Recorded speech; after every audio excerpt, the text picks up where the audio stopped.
A very good morning to all of you present here. Before we begin, I would like to share a few lines that I wrote for this special event. With coded lines and mind aligned, the future's potential we are designed.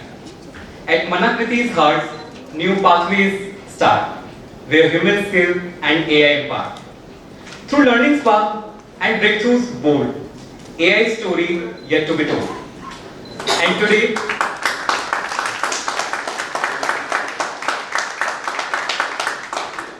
today, we begin to write that story together.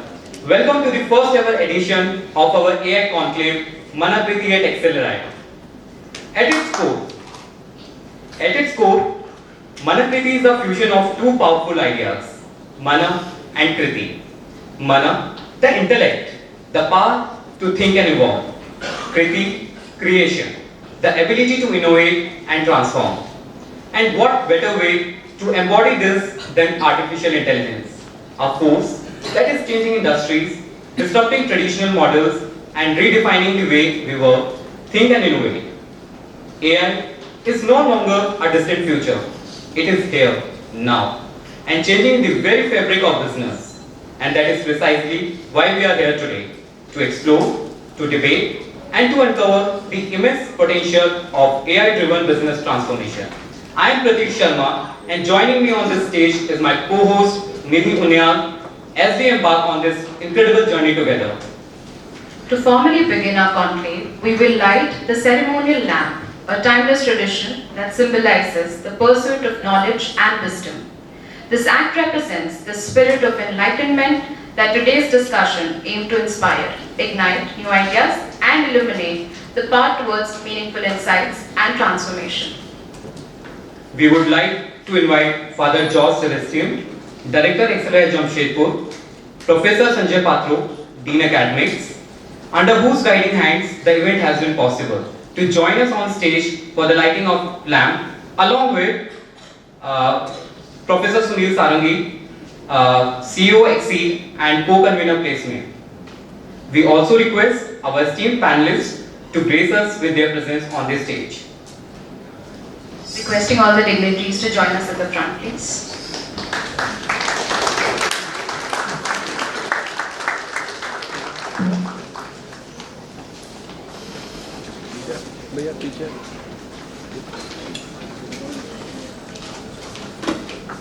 Father Guru would also request you to join us.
Sir?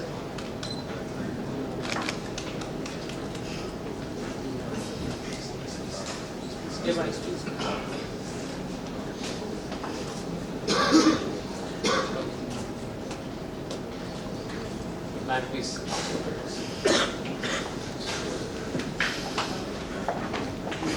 Man?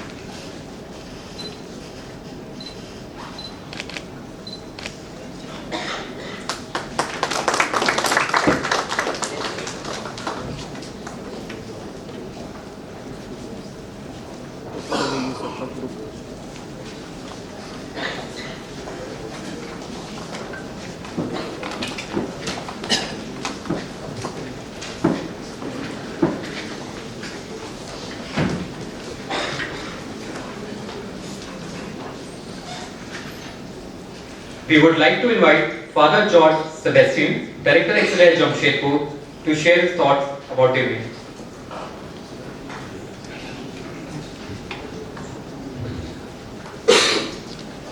Good morning to you all, dear Green Academics and all of the panelists today. So, and students, welcome to faculty members, welcome to XLRI, and it is indeed great honor that you have come and you are going to share your knowledge with all our students. And as we know, AI is already here. And they say the growth rate is exponentially growing. And it's a question of time. Right now they are saying the overall intelligence of AI is at the level of cockroach. But when cockroach becomes a cat becomes a monkey, then we will live in a different world altogether. So we have to be prepared, because first time, what you nuclear bomb. Human being has to make a decision where to drop the bomb. But first time a technology is going to take decision for us. And it's going to tell us what we are supposed to do, what to speak, what not to speak. That is entire, it's a new animal altogether. So we have to be prepared. It's not, technology you can't stop. Technology will come and it will take us to another level. But only thing is, we should not become slave to the technology, but at the rate, like for example, some 3 weeks back, somebody wrote a mail in social media email, and everyone thought I have written, because they have used once again to compose the letter using AI. So these are the dangers of that.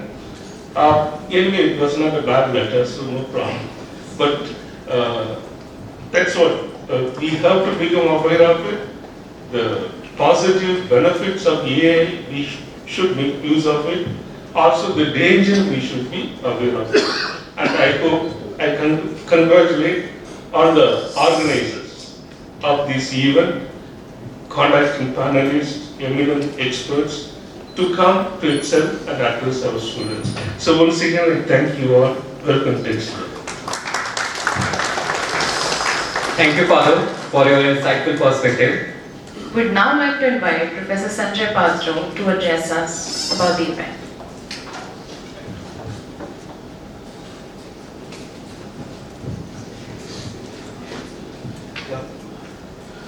Good morning, Father George, our director, Father Kuruvilla, Professor Sarangi, Mr. Sankarsan, and all the Rohit and Ramakant. I'm not able to recall all names.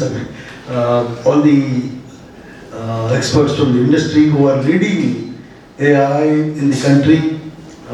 Thanks for accepting the invitation from our GMP team to come and share your rich expertise and insights on this platform MANAKRITI. He explained what is Mana and Kriti. I was thinking this morning while coming, MANAKRITI, I thought Man and Akriti. Akriti is shape, form. Whatever comes to your mind, Man, you give the command, it will happen. That's what is AI doing. What took years to conceptualize, to build the concept, to testing, all that now getting compressed in a very short time. As Father mentioned, technology impacting society is a millennial old phenomena, starting from the winds to fire to electricity. Electricity in the 19th century, 1890 to 1920 was the era of electricity redefining all our production operations. Productivity improved significantly. So a century later, 1995 to it is 2025. Okay, we thought till 1920 it was era of internet.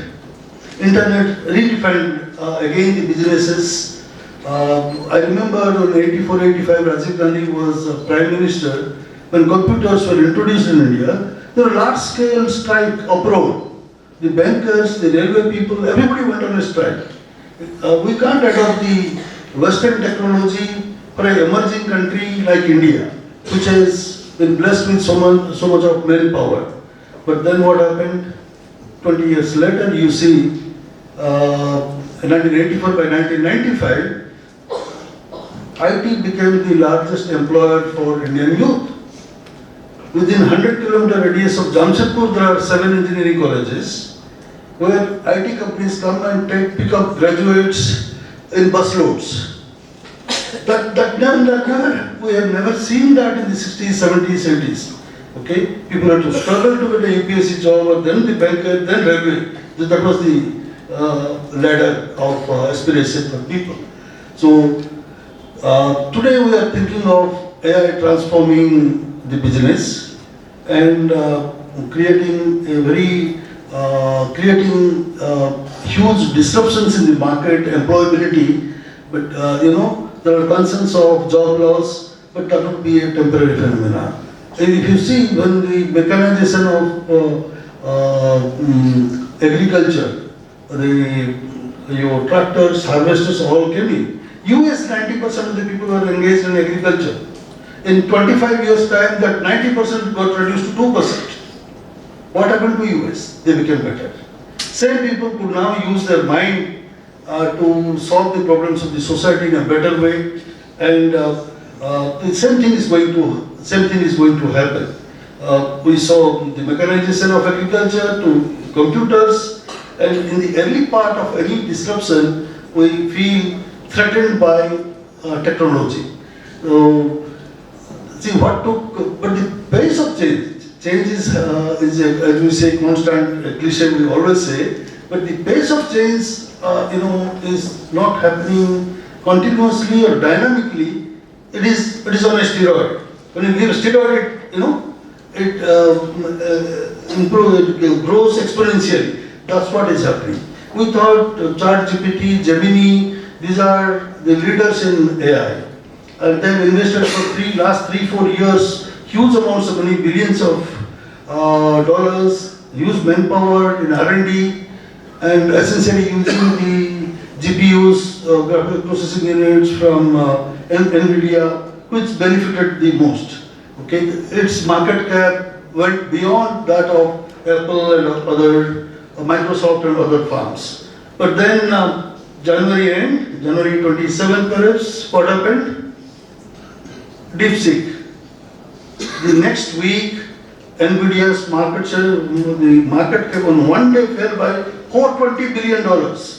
It's not just NVIDIA.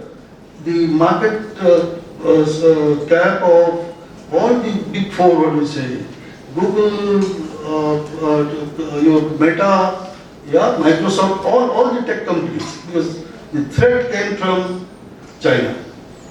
They thought in one sphere they have done so well, using lower end processors, they will be able to do much more. In fact, after that, your Hang Seng index of tech index of China that has grown by 40%. You have there is another event that happened on March 6th. What is that? March 6th. The Manus, very close to what your theme. Another AI-powered company, Manus AI. Manus AI. From our Sanskrit word, Manas is man again. And when I was reading about that, I found it is March 6th it got launched. So March M and 6th is 6 Manus kind of a. That seems to be doing a much, what do you call it, intelligent, agentic AI and all that. That makes the job so much faster. The ChatGPT 4 and the difference with ChatGPT 4 and ChatGPT 5 which would be launched. Yeah, the ChatGPT 4, the verbal IQ is about 150, and they expect ChatGPT 5.0 to have a IQ of 1600. Think of the exponential productivity, capabilities, product development cycle, everything would change. I was speaking to Mr. Sankasan just while we were chat for 2 minutes. They were saying they want to deploy AI in healthcare. They got a project for Ayushman Bharat to deploy AI in the healthcare platform. So by using that, innovation would get a huge boost. What do you think of this? When I improve the performance of this ingredient by 30%, decrease that of 30%, what will happen? You will get an output. Okay? You say it is before you. These old age models of clay models, paper card models, then the cardboard models, all those are passing. So therefore, innovation would pick up great speed. Every company that deploys AI would move faster and come out with better solutions for the planet, for human beings. And what about leadership? Yeah, there again the theme of machines can't replace human beings. There is, some of you would be knowing the case of one robo in China, which commanded 12 other large robots not to do their work and follow him. Okay? A machine becomes, when it gathers intelligence, it will command other machines, stop work, what I say you do. Okay? So the thing, because it's everything based on sensors and all that, so that's a possibility. So therefore, the era of integrating humanity, humanness with AI, that will only come from human beings. We have to see whether human machines can be taught to be human, exhibit kindness, generosity, possible. Those Father Kuruvila has worked extensively in AI. He teaches ethics and he has a book also in ethics and its impact on AI. So in the days to come, combining technology with humanity. Okay, the leaders need to have teams of technology, but the final button is on the leaders to see that the broad purpose is not lost while chasing productivity. So I wish all of you great time for the next 5 to 6 hours. I'm sure your questions would get addressed by the practitioners from what they have done, what they are doing, the challenges they are facing from their own employees, as well as from other innovators around the world. I'm wishing you all the best. Thank you. Thank you, Professor Patro, for your insightful perspective that actually sets the tone for the day and will surely stay with us as we move forward. Before we move into our first panel for the day, we'd like to once again extend a very warm welcome to our guest. Your presence truly elevates and we're deeply honored to have you with us. To begin, I'd like to invite Father George on stage to present a bouquet to our guest.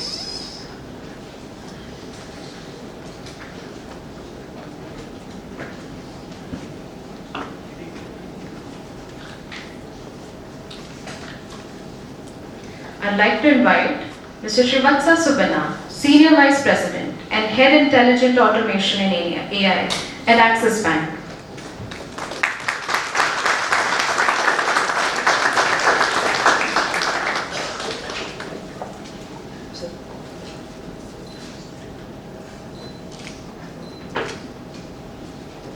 Now, I'd like to invite Ms. Mamta Agarwal Rajnayak, VP Head of AI ML Products and Platforms at American Express.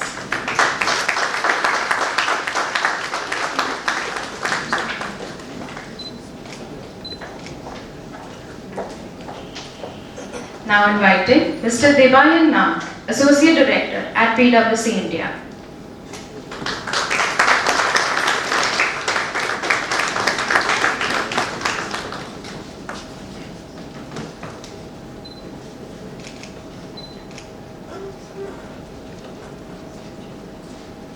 Thank you, Father.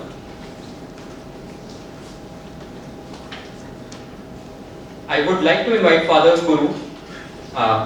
I would like to invite Professor Patro to present a bouquet to our guests.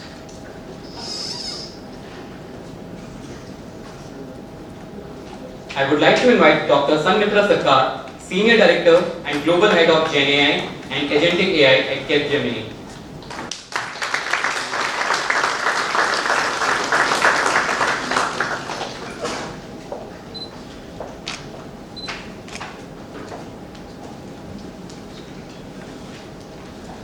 I would like to invite Mr. Samir Sagar Mishra, Head AI Projects at Tata Steel.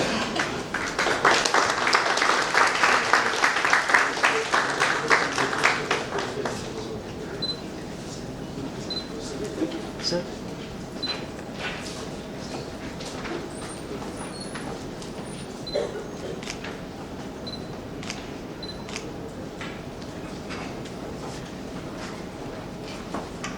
Now, I would like to invite Mr. Kshitij Agrawal, Director and Asia Lead, Data and AI at Microsoft.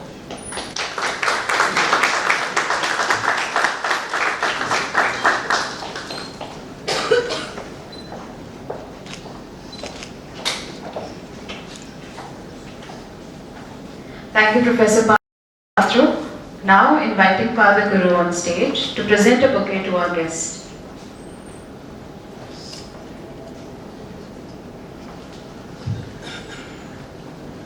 I'd like to invite Mr. Sankarsan Mukherjee, Director at PwC India.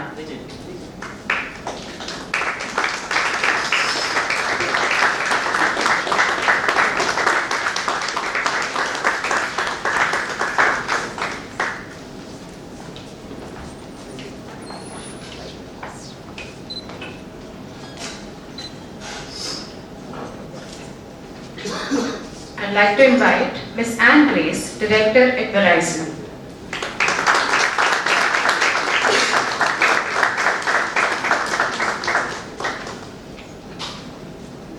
Sir.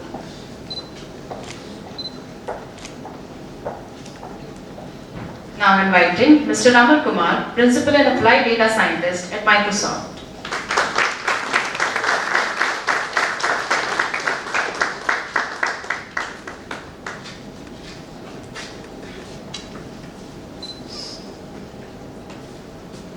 Sir.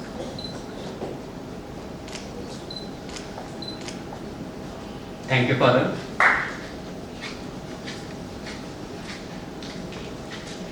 Now, I would like to invite Professor Sunil Sarangi on stage to present a bouquet to our guests.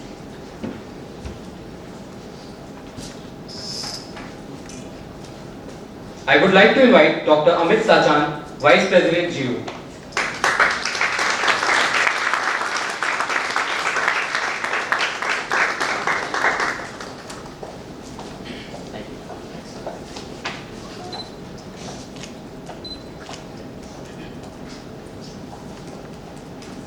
Now, I would like to invite Mr. Ramakant Panigai, Practice Director, Head of Automation at Atos.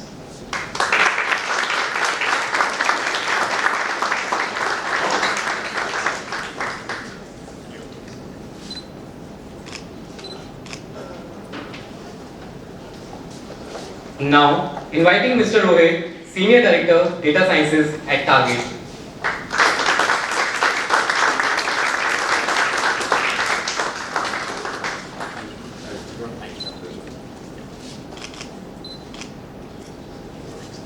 Thank you, sir, for presenting this token of appreciation to our esteemed panelists. According to a recent Gartner report, by 2027, AI will be responsible for 20% of all business-generated content. Yes, in fact, also the emails that we think our bosses have personally written for us. Meanwhile, NASSCOM predicts that nearly 70% of today's workforce will need to upskill in AI-related capabilities just to stay relevant. Absolutely, Nidhi. The question is no longer if AI will change our jobs, but how fast. And more importantly, how we will keep up. Will AI take our jobs or just the boring parts of them? And what new opportunities will this wave of automation create? To break this down, we have a stellar panel of leaders who are shaping AI-powered workplaces. They have first-hand experience in navigating this transformation and will help us decode what skills, strategies, and mindset will define in the new era of work. So without further ado, let's welcome our esteemed panelists to the stage. Our first panelist, Mr. Shivasa Subana. He is a technology visionary with over 2 decades of experience in AI and data analytics. As Senior Vice President and Head of Intelligent Automation and AI at Axis Bank. He has led transformative AI initiatives across banking, fintech and retail, turning data into decisions and automation. And I am Calcutta alumnus. He has pioneered enterprise-wide AI solutions from chatbot to cognitive sciences. Join us in welcoming Mr. Shivasa.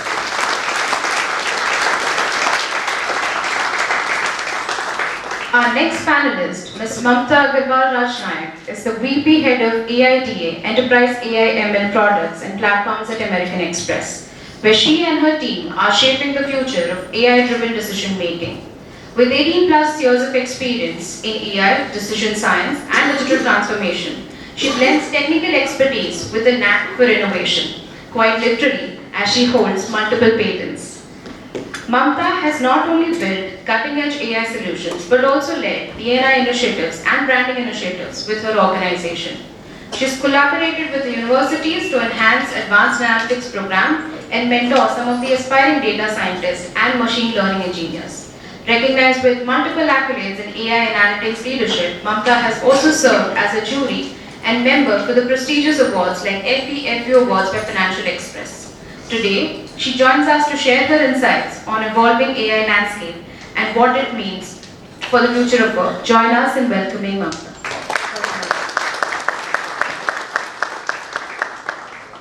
Our third panelist, Mr. Devayan Nath, Associate Director at PwC India, brings over 13 years of expertise in data analytics, cloud and AI.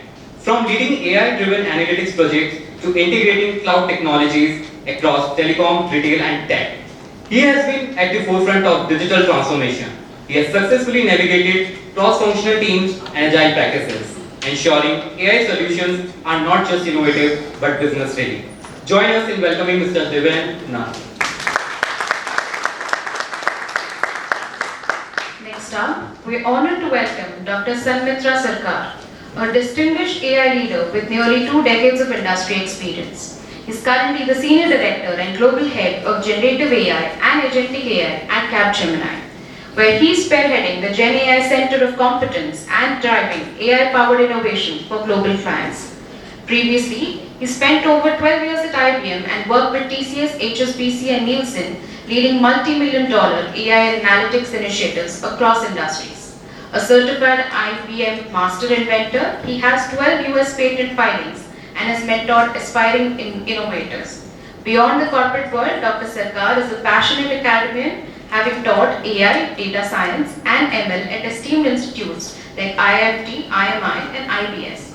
His research is also published in top-rated ABDC and Scopus journals, and his case studies are taught at Pennsylvania University. Please give a huge round of applause for Dr. Sanmitra Sarkar.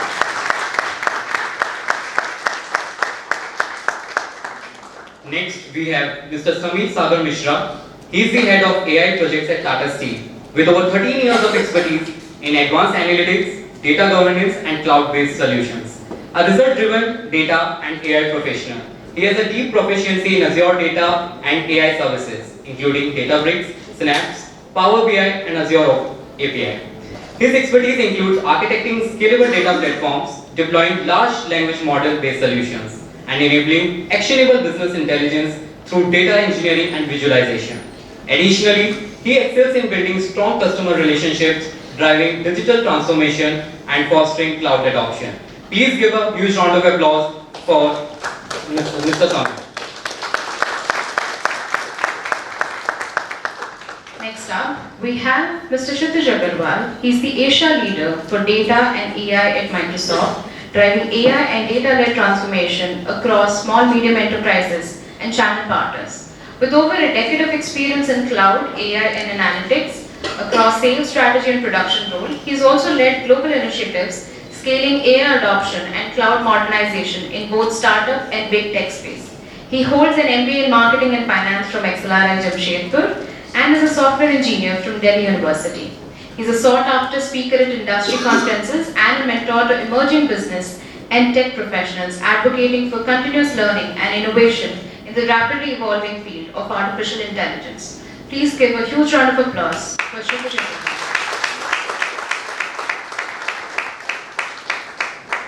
Now, we are honored to have with us a distinguished person.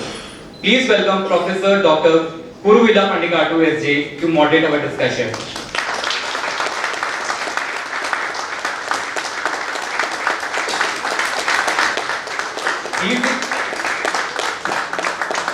He is the Chair Professor of JRD Tata Foundation on Business Ethics at XLRI, Jamshedpur, and was a Professor of Physics, Philosophy and Religion at Janana Deepa Pontifical Institute of Philosophy and Theology since 1996. He has 3 master's degrees in Physics and Philosophy and 2 doctorates in Philosophy and Theology to his credit. He has been actively involved in science-religion dialogue, transhumanism, variable human lifestyle and philosophical anthropology. He is the author of more than 45 books and 210 academic articles. He is a Jesuit priest belonging to the Tumka Raiganj province, India. He has been involved in organizing more than 35 national and international conferences on science-religion dialogue. He has visited more than 15 countries and attended more than 140 conferences on philosophy and theology. Please give a huge round of applause for Professor Dr. Kuruvilla Pandikatu.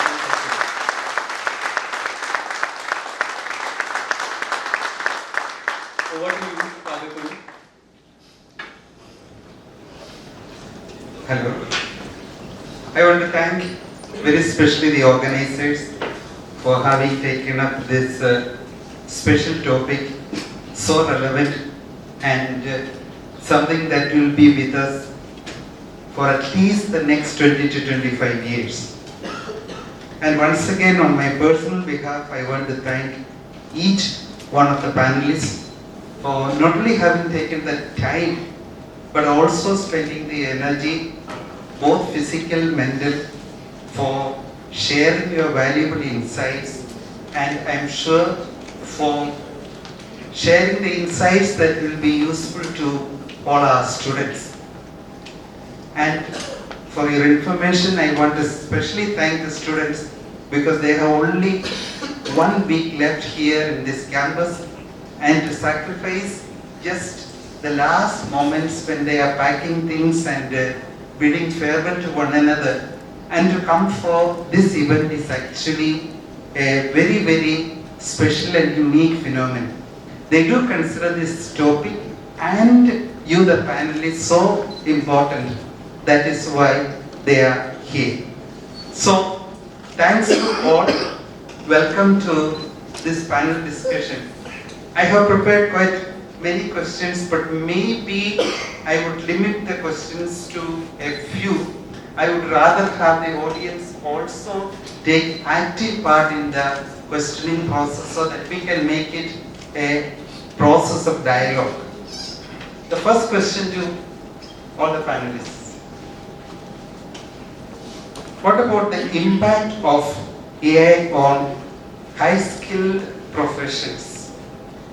Recent studies suggest that AI is affecting high-skilled, non-routinized jobs. How are professions traditionally considered immune to automation, such as legal analysis, medical diagnosis, and even teaching, adopting to this shift of AI? Thank you and good morning everyone. Okay, so the way, at least what we've seen, right, in our industry also, we had done a survey. What we found that in most of the cases, AI is used as an assist for human beings. It's still not at a stage where, as regulated entities, we can use it autonomously. And I think in high-skilled industries, like the ones you mentioned, like law, medical transcription, even some of the stuff that happens in banking, like underwriting, credit risk management, and so on, AI definitely has a role to play. But the role will be to augment the human being, improve their productivity, and not entirely replace them. But the way this will translate to, and we are also seeing this in software development where hiring at a junior level has come down drastically because more people are using code assistants, and we are seeing productivity gains of 20-30%. Now that 20-30% gain need not necessarily translate to a 20-30% reduction in workforce, but it will definitely impact jobs, especially at the entry level. So that's how I see it in most of the industries. And what will also happen is a lot of middle level roles which are very operational, which do not involve a lot of deep thinking, decision making, they will also start to come down. So that's how I see it in terms of how it affects skilled industries. Little different thoughts, I would say. See, two things that comes to my mind. One, AI can do like a job which is mundane in nature.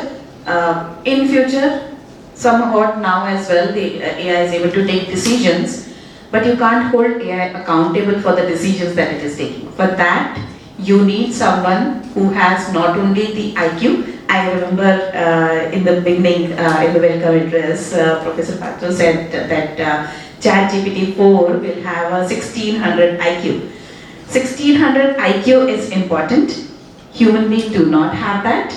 But what human being has is EQ, which I don't think AI will ever have. And that's where, with an EQ in two senses. One is emotional quotient and the ethical quotient. I don't think AI will be able to take care of each of these things, and that's where, howsoever efficiency AI is able to bring, you would still need some human oversight over it. And that's why I agree with you that the mundane jobs will go away. But at the same time, I always give this example. In in the beginning of I think 1960 or 70, there was this movie which had come, or maybe 80s. There was this movie which had come, which was called Naya Daur. So buses were just coming in, and all the tangewalas went on strike, and they felt that they are going to go out of jobs and things like that. And there was the movie was very of course made from an entertainment perspective. So eventually they showed that the tangewalas won. So yes, for some time the mundane jobs will not going to go away from the entire world. Slowly they would, but at the same time, the upskilling and reskilling will allow the folks who are doing mundane jobs to do more intelligent work. So while the jobs will get the mundane jobs will go away, but at the same time, same people will do more intelligent jobs, is what I feel. Thank you, Mamta. So I agree to my co-panelists and want to add few points. So basically, AI, what we see in right now that AI is not going to completely replace people, but it will help people to increase the productivity. So to my co-panelists, so what he mentioned that entry-level jobs are going to change, so I completely agree with him. Right now, we see that at entry level also, the training programs that we are having out there are more focused to this kind of technologies which will help them to grow in the industry in the near future. Also, as Mamta mentioned, so that's a very apt one that what we see future that documentation, so hardcore documentation was there which replaced by computers. So initially there were resistance from the people. So awareness is very necessary. Awareness among the people, among the job seekers should be necessary that AI is not going to replace you, but it will help you to grow out there. It will help you to increase your productivity. So awareness among all of us, even the government has the responsibility to aware people that how AI, what is the potential of AI is there. So that is very important for me. I would like to add one more angle to it, is the mass adoption. So mass adoption would come at a cost. So for a surgery, for example, we are talking about medical profession and legal profession. So in medical profession, not everyone would be able to have a surgery at a huge cost. So if you utilize AI, that would definitely incur you much higher cost than what a human will do. So for example, the robotic surgeries that is going on is charging much higher than the regular surgeries. So, and also people are still dependent on the doctor or the physician and not on the machines or the AI itself. So the doctors would use it or it would assist the physician or the doctors, but still the patients and the customers would finally depend on the physician or the doctor, on the medical profession side. Second is, it is more prevalent in the urban areas and not in the rural areas. So rural areas, people are still talking about the infrastructure. So we do not have the basic infrastructure when we are talking about it. So it is available only in the prime locations, the metro cities and all those things. So that is another challenge. So definitely there would be a time, perhaps 5-10 years down the line, when people will quickly go for AI and there will be a threat, but these are the challenges currently.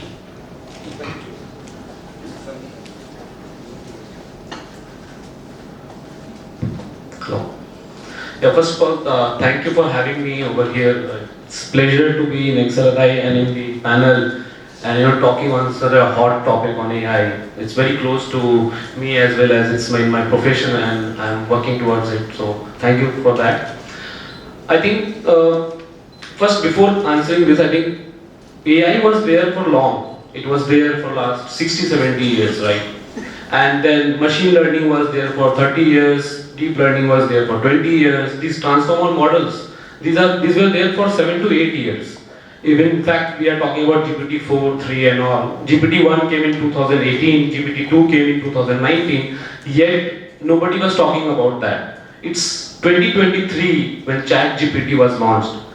The intelligence, of course, it's increasing, but then the hype around it, people around talking about it has become, what I understand is it has become accessible to everyone.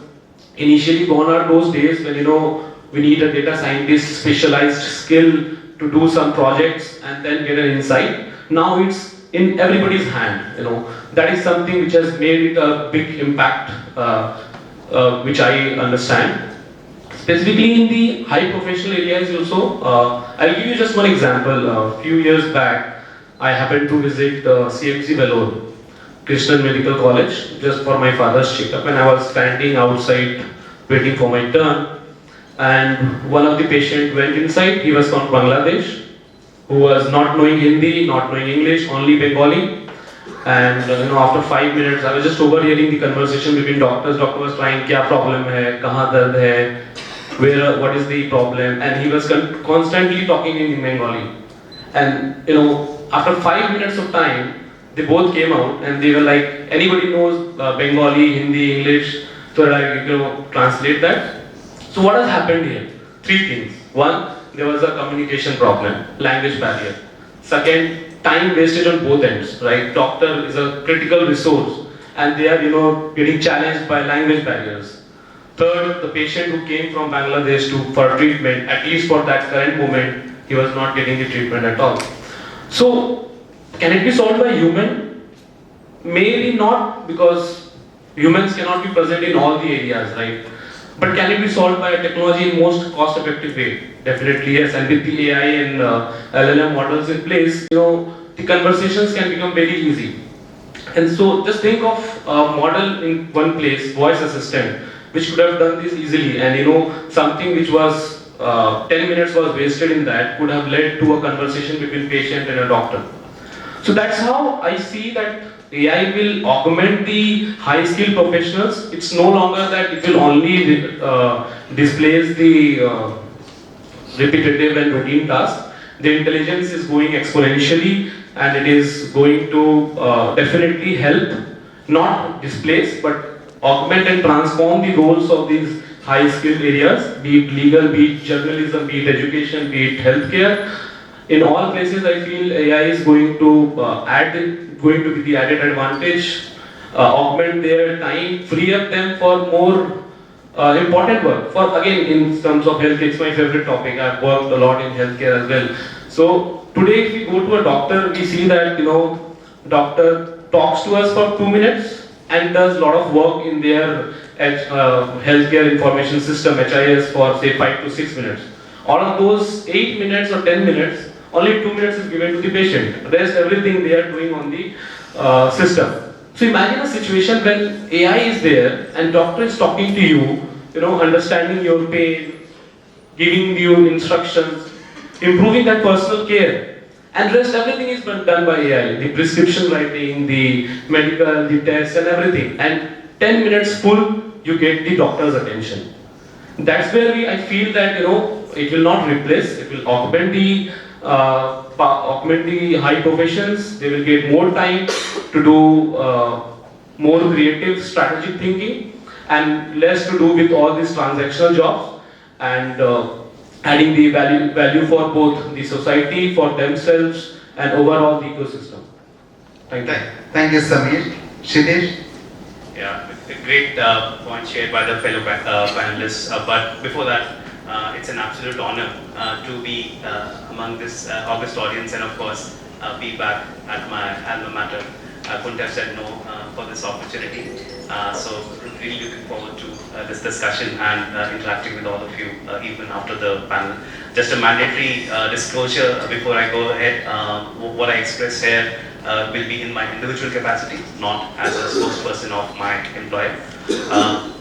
I think great points, and the way everyone saw AI coming in, we always thought it will impact the low skill jobs first. But in that regard, AI has been very secular in impacting the lives and the jobs of everyone. But the way I look at it, the way AI is impacting and how it will do in the future is anybody's guess. But the way we are seeing it currently is across the spectrum, whether you talk about low skill, medium skill, or high skill, as Father put. For every type of job, both the floor and the ceiling of the skills is going up. Every job will evolve into something completely different tomorrow to what it is today, right? So if somebody believes that hey, we are high skilled in a high skilled job today and we'll be secure for tomorrow, that won't be the case. So AI will mandate one for everyone to upskill every job across the spectrum. And second, the aspect that my fellow panelists also touch upon is that the access to these skills will become democratized. You do not need to be a very high level skilled professional to have access to that level of expertise. So those are some benefits that are clearly coming our way, and we will need to embrace that, right? So whatever jobs that we are doing, be ready to be better at what you should be doing or you would be doing. Else AI can easily do the job that you can do, but that's only for the betterment, right? So we all will be higher skilled than what we are today. Thank you very much. It was really interesting to get the perspective of the real practitioners, and I am happy to note that all of you are upbeat, you are looking forward to. The last round, that is after about 40-50 minutes, will be given to each one of you. Two things, please. One, share one personal experience you have with AI. Two, please give one suggestion to all our students with regards to AI. But that will be the last round. The conversations can become very easy. And so just think of a model in one place, voice assistant, which could have done this easily, and something which was 10 minutes was wasted in that could have led to a conversation between patient and a doctor.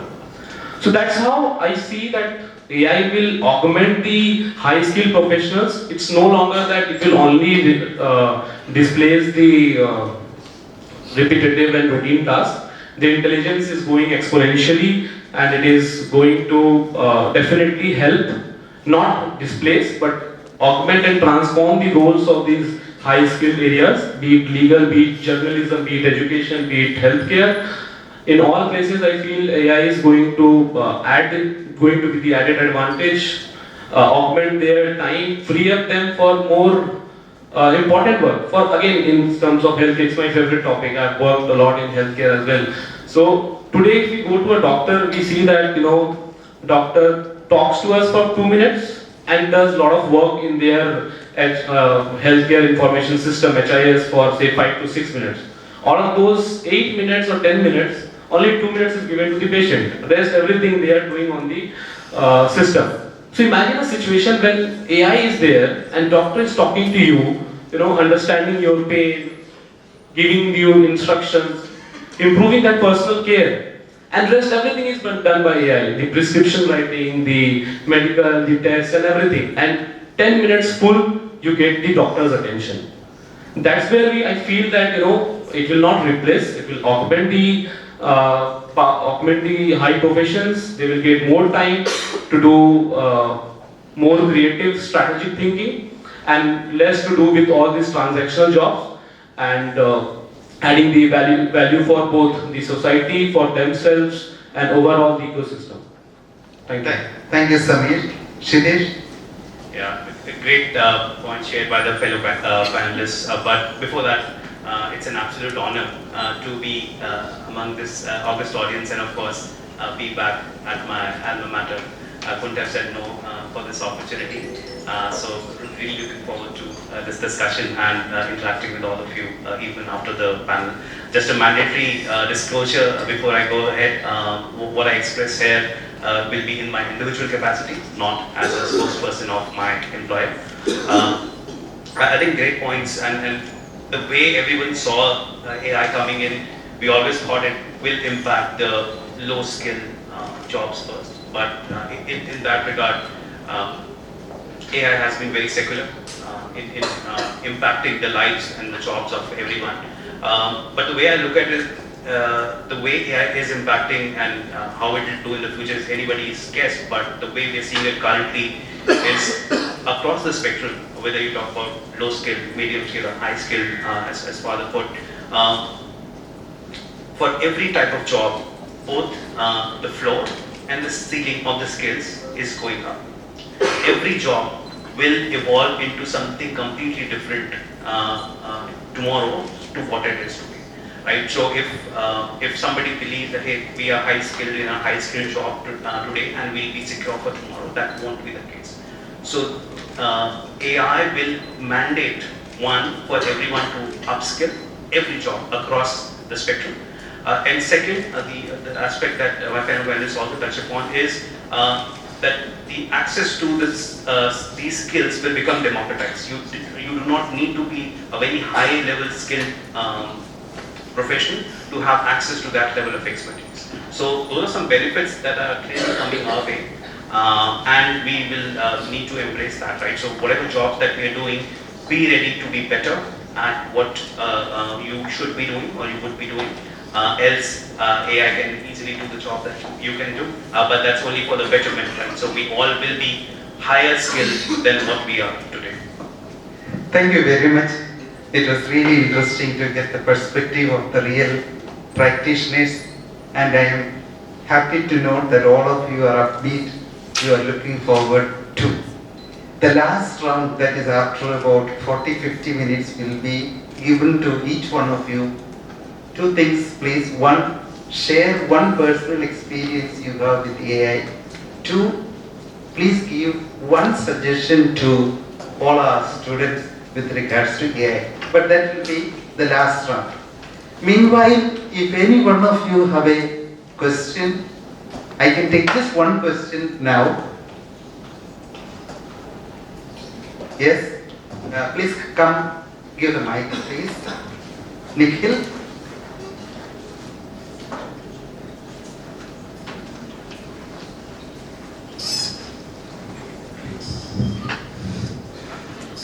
My name is Sai Nikhil. One question. We are right now all looking forward to what benefits AI can provide to us in the future. But the examples which we have given, like how the mechanization of previous technologies have helped us move to better jobs. One thing was that there was always a lot of disruption in the lives of people. So before when industrialization took place, there was a lot of change, and that has disrupted a lot of countries as well. So when AI is something which is so fundamentally something technology which takes decisions for us, what do you see the disruptions happening here right now?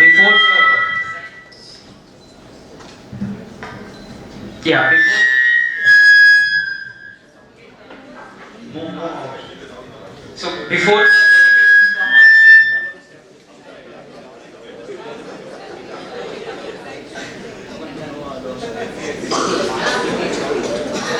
these benefits come up, how do we manage these disruptions? Is what Anyone can answer. Yeah, I think the question is, I hope I'm the question was that if before AI starts doing stuff for us, or how do we manage it, right? What do we do in the current phase? I think we are very lucky. This generation is very lucky. We get to see how humans were doing this in a way completely with complete autonomy, complete decision making. We might end up seeing, and that's a very realistic scenario, where AI will be doing a lot of decision making for us.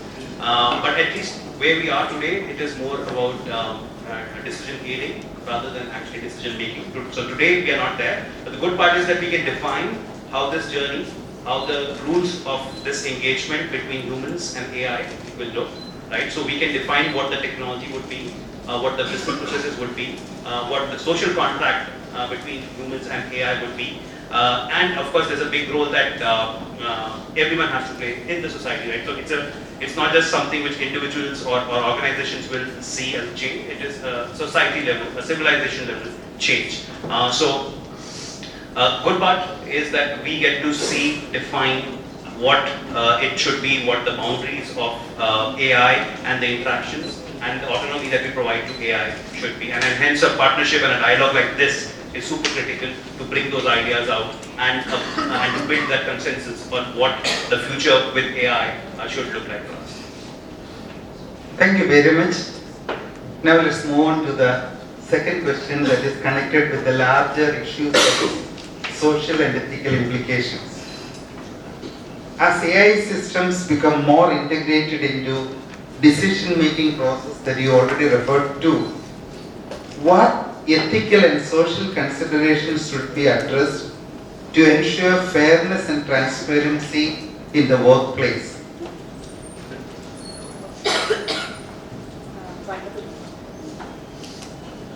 Wonderful question, first of all, very close to my heart. Being coming from a bank, I think these things are extremely important. I would say for any organization which is scaled in nature, they have a lot, of governance and controls put in place. For example, and I think Anastasi will agree with me, in the banks there are specific functions which take care of fairness, which take care of compliance, privacy. There are regulatory bodies, like for example for banking there would be in India, RBI mandates a lot of governances that has to be kept in mind when you're using AI or ML. So I think while and it goes back to whether AI can do it all, whether whenever any organization is using AI, they will have to mandatorily ensure that all of the controls which ensure the fairness, which ensures that the customer's privacy is maintained, all of those aspects are taken well into account. These aspects require you to not only just use the best in class, but also think of it from a perspective which keeps you basically, if you were to talk about AI can do the job for 80% of the task, let's say. But for those 15 to 20%, those edge cases is where the AI fails, and that's where your policies, controls, and human eye would play a big thing. So I think one of the things that is important when it comes to ethical AI is the data is used to train them. Right? Everyone hear me? I'll give you an example from US, right? So there is a law which says that you cannot ask for a person's race when you are deciding whether to give them a loan or not. But what people found out was they started using zip codes instead of the actual race, because that's how it is globally, that people of certain races, they tend to sort of live in the same areas, and it was turning out that bias was still happening, because of using bias data. So one thing which is very important is to make sure that the data that is used for training models is fair. We recently saw one more example, I think, where a Prime Minister mentioned that something like a Gemini, or you can take any model, cannot draw an image with a person writing with the left hand. There are many such examples. You can try asking it to generate the image of a clock showing noon as the time. It will always show 10. So there's a lot of overfitting that may be happening. There's a lot of bias in the data, and we need to make sure that when models are being built, and that comes down to governance, which is what Mamta was talking about. The way you validate your models, the way you make sure that you're disclosing what features you're using for decision making. Because at the end of the day, these models are black box. We don't, beyond a point, we can explain to some extent what's happening under the hood, but actually if I were to be very honest, we don't know in most cases what is the relation between the dependent and the independent cases, right? So that's one thing I think is very important. Thank you. One important point that was raised, and what we see in our clients, the biggest challenge is the data bias. Absolutely correct. So most of our clients are right now, they are having discrete sources of data. The conversations can become very easy. And so just think of a model in one place, voice assistant, which could have done this easily, and something which was 10 minutes was wasted in that could have led to a conversation between patient and a doctor. So that's how I see that AI will augment the high-skilled professionals. It's no longer that it will only displace the repetitive and routine tasks. The intelligence is going exponentially, and it is going to definitely help, not displace, but augment and transform the roles of these high-skilled areas, be it legal, be it journalism, be it education, be it healthcare. In all places, I feel AI is going to be the added advantage, augment their time, free up them for more important work. For again, in terms of healthcare, it's my favorite topic. I've worked a lot in healthcare as well. So today, if we go to a doctor, we see that doctor talks to us for 2 minutes and does a lot of work in their healthcare information system, HIS, for say 5 to 6 minutes. All of those 8 minutes or 10 minutes, only 2 minutes is given to the patient. The rest, everything they are doing on the system. So imagine a situation when AI is there and doctor is talking to you, understanding your pain, giving you instructions, improving that personal care. And rest, everything is done by AI. The prescription writing, the medical, the tests and everything. And 10 minutes full, you get the doctor's attention. That's where I feel that, it will not replace, it will augment the high professions. They will get more time to do more creative strategic thinking, and less to do with all these transactional jobs, and adding the value for, the conversations can become very easy. And so just think of a model in one place, voice assistant, which could have done this easily, and something which was 10 minutes was wasted in that could have led to a conversation between patient and a doctor. So that's how I see that AI will augment the high-skilled professionals. It's no longer that it will only displace the repetitive and routine tasks. The intelligence is going exponentially, and it is going to definitely help, not displace, but augment and transform the roles of these high-skilled areas, be it legal, be it journalism, be it education, be it healthcare. In all places, I feel AI is going to be the added advantage, augment their time, free up them for more important work. For again, in terms of healthcare, it's my favorite topic. I've worked a lot in healthcare as well.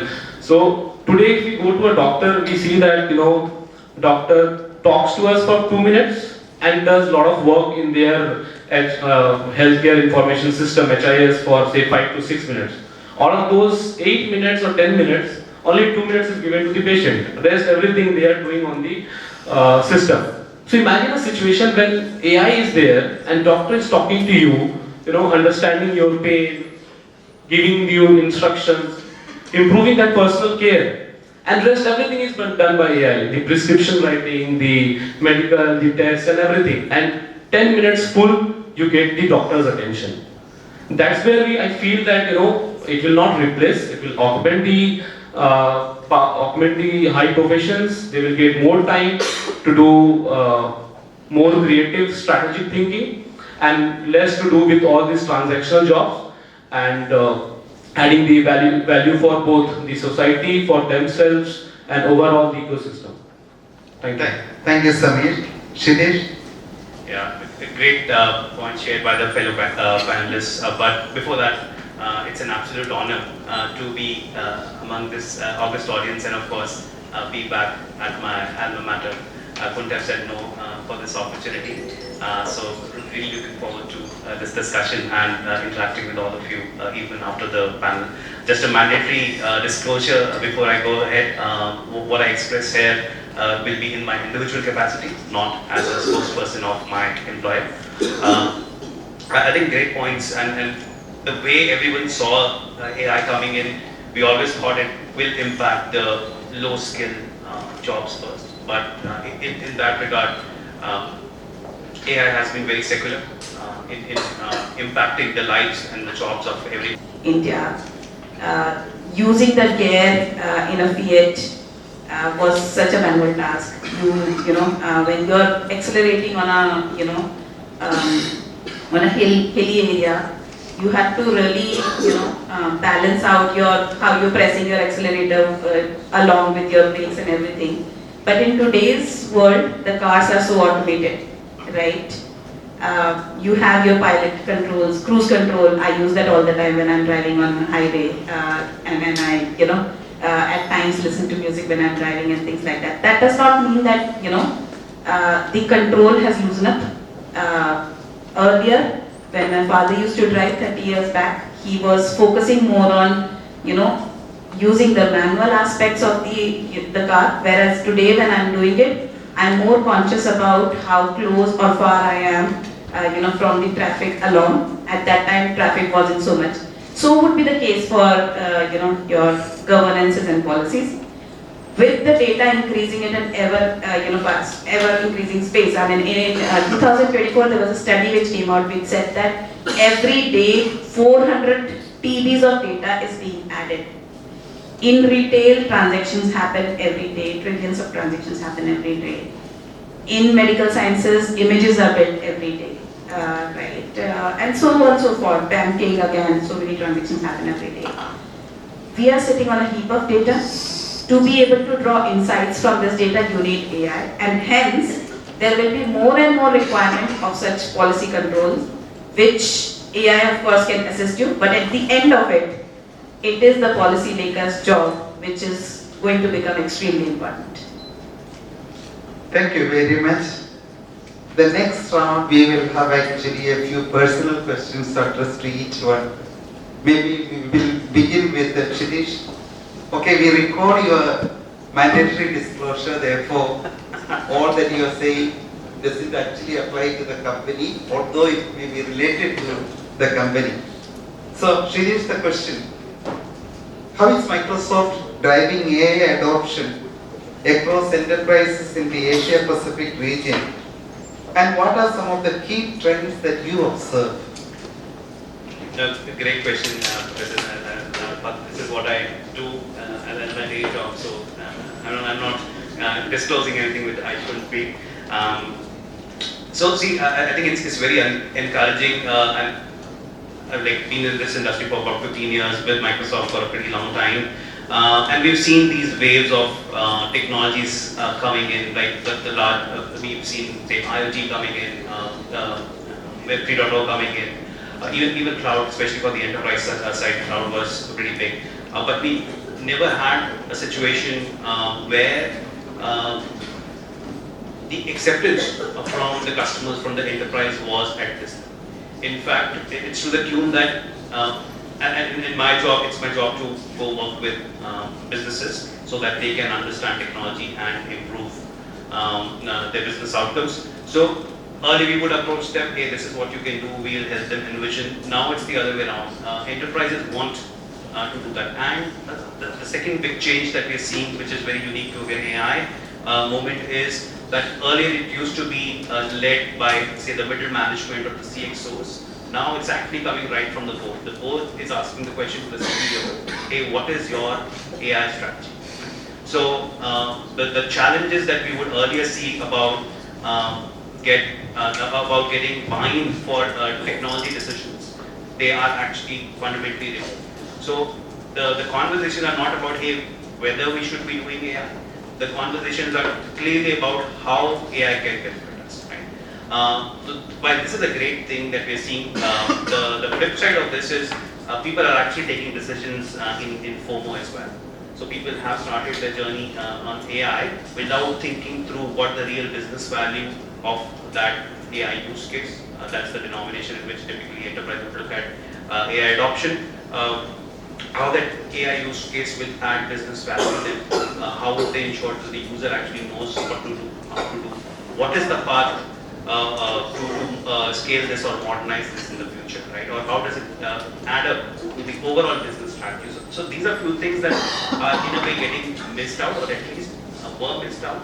And now enterprises are seeing the value of doing in a much more planned manner, having a roadmap, having it well integrated to their business strategy, to the technology strategy, and not just addressing AI as such. And across, I get the good opportunity to work with customers across Asia Pacific, and I think in that regard, the response that we're seeing is secular, right? No industry, no market, no country. We're working with some of the governments directly as well. Everyone wants to do AI, right? And in a way, it has helped them. Some of them leapfrog. A lot of the say the governments were not willing to take their data to cloud, right? But cloud has become a key enabler for adopting or experimenting on AI entities. So now they are willing to embrace technologies which probably they did not embrace even earlier, because they see the value that AI can potentially bring to their organizations and to their citizens. Thank you very much. Over to you, Samir. The question is, how is Tata Steel leveraging AI to optimize manufacturing processes and improve operational efficiency? So I think Tata Steel has invested heavily into the AI platforms. In last 5 to 6 years, if you see, while the organizational has changed and adopted the AI, we have implemented approximately 550 plus models across the value chain, and which is helping us improving the yield, productivity, throughput, safety, stakeholder experience and all. On the operational front, if you see, be it optimization of blast furnace process or the steel making, AI models are there continuously monitoring the control parameters, equipment parameters, and creating the recommendations in the real time to the operators to take necessary decisions. Why it's the operator's call in the production, but then AI is continuously helping them to optimize, to take quick decisions. From the maintenance perspective, if we see, we have deployed lots of smart sensors on the critical equipments, which is again monitoring the vibrations, temperature, sound, etc., and helping us in proactively find out any anomaly in this system, and then help in resolving the issues so that we don't land up into certain breakdowns and improving in the top line. From the quality aspect, again, AI is helping us. We have deployed surface inspection systems on the cameras in the assembly lines, and it is in real time, tracking the defects, cracks, if any, in the quality, and then, proactively again helping us in taking the necessary actions so that we don't land up in wasting the entire product. Then energy management systems, again, we have deployed AI in that, which is continuously monitoring the power sources and helping us in identifying if there is any leakage to the energy, as well as saving in the optimizing in the power usage and energy, again saving us cost. Again, AI models are deployed in the quality inspection. So, what is the right mix for the input to the furnaces is something which is, again, AI is playing a very vital role over there by giving us the right mix so that we don't land up in wasting something and we utilize it more. So throughout the value chain, in supply chain, again, demand forecasting, demand scheduling, demand planning is something where AI is helping us in extracting the data from the external sources, internal sources, our plant maintenance, and then create a complete schedule, automating it. So, overall in all verticals, Tata Steel has been able to use AI, but then again, decisions always of the operators and workers over there. Definitely there is a challenge wherein, worker has to reskill. So, reskill is again something which is very important for us, and we have number of programs and initiatives which have been going along to reskill our workforce to drive through this AI transformation and make them future ready. Apart from this, we have also invested heavily in generative AI platforms. So by now we have almost implemented 40 to 60 use cases of generative AI across value chain, and this has actually helped us in powering the automated insights, conversational interfaces, and also addressing the hard to solve use cases by combining the abilities of traditional and narrow AI, which we call it, plus the creative capacities of the generative AI. So overall, this is how Tata Steel is using. Thank you, Samir. Now over to Dr. Sanmitra. What are actually some breakthrough applications of generative AI that you believe will redefine business operations in the next, say, 5 years to come? Yeah, so already companies like I have worked last few years in IBM and Capgemini, so I'll give perspective from both these companies. So basically we are moving from traditional AI to generative AI and now into the agentic AI world. So basically when we develop any solution, so there are two ways. First, we develop some solutions to be ready with the market, and second is some of the proposals come from the companies directly. So we respond to the RFPs floated by the companies. So when the RFPs are floated, previously we used to tackle that using the traditional whatever technologies that is available. Now, in most of the cases, we are seeing that whether AI is applicable or not. So the AI applicability for all these solutions have come into existence, especially if you are talking about automation and etc. Then reducing the robotic process automations, RPA side of it, and bringing more Gen AI and agentic AI solutions have come up. And similarly, for developing the new solutions, we are seeing that what kind of with whom we are kind of collaborating. Is it with SAP or is it with any other services? So we see the adaptability that, okay, if it is for SAP, what kind of solution will go hand in hand.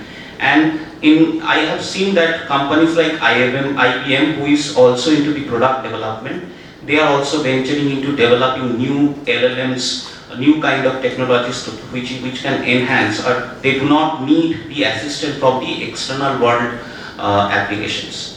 So these are the things I am seeing, and that is going to stay for next 5 years. Thank you, Dr. Sanmitra. Dabaya, how is PwC India leveraging AI and emerging technologies to drive digital transformation for its clients? So, thank you. It's a very good question. So, in the morning only I was discussing with Mamta that right now what we see that most of the AI projects are failing because we are not identifying the correct use cases. So the use cases which is useful to our client is very important, and PwC is working and focusing mainly on the use cases that would help our client and help them to reduce either their costs or can expedite their processes which they are looking in. So one of the important programs right now that we see that most of our clients are trying to migrate from on-premises solutions to cloud. So, most of our clients are there that they wanted not to go through the traditional process of migrating from on-premise to cloud, rather than they need some AI or GenAI solutions, how we can expedite their migration process, how we can save a lot of cost and efforts out there. So we built in some of the solutions around those kind of migration and helped some of our telecom and retail clients out there. So what was expected that traditional process would have taken more than a year to complete that kind of migration. It's a particular use case, and we were able to complete it within 3-4 months. So ultimately we saved near about 66% of the total cost around those programs. So this kind of innovative solutions, so we are working in right now, and we are trying to identify a lot more such cases so that we can help our client for get ready for the future. Thank you. Mamda, given your experience at AIML, the product development at American Express, what are some of the key challenges in scaling AI-driven solutions, especially in large enterprises? I would say, being a product and platform owner, some of the challenges that I have faced. One is the unoptimized codes that my users write, which leads to a lot of compute wastage. So, and I know we was just talking about companies moving from on-prem to cloud, and the reason of that moving from on-prem to cloud is also to make the employees conscious of the compute wastage that they keep doing. When my platform was on-prem, on-prem you'll buy a certain amount of infra and you'll let the organization use the infra forever, right? The kind of challenges that come is what you're using versus I'm using. Nobody is able to control how much you're using. If you end up writing, or I end up writing a bad code, that may impact the work that is in production for you, and hence may lead to a lot of multi-dollar impact on the organization. And I won't even I won't be able to figure out that it was my mistake which led to your problem, and I keep blaming to the platform that the platform has an issue. So that was one of the key area which I felt that cloud really made system very sane for all of us, because now whatever I as a user I'm doing, I'm able to see the cost of it, and hence I know something that I'm doing for X dollars, if someone else is doing for X minus Y dollars, then I know that I'm being inefficient there. The second aspect of the challenge is now in the cloud era is particularly compute cost itself, right? Of course, for any organization, prioritization is the key. And it is extremely important for all of us to not get into that FOMO of saying that because the other organization is doing, so should I do.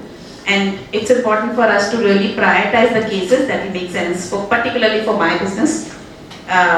Every run on platform has a cost. Everything that I do a strategy around has a cost in terms of the time I spend on it. So, the challenge comes when the leaders are not able to prioritize one versus other and not able to really, quantify the benefit of the things that are being done. And the third challenge is with respect to upskilling. When we move from one technology to other, there is a kind of a village that is required to be trained on, the new technology. So it requires a lot of openness, adoption, and the right learning mindset. So those are the three key that I would say. Thank you, Mamta.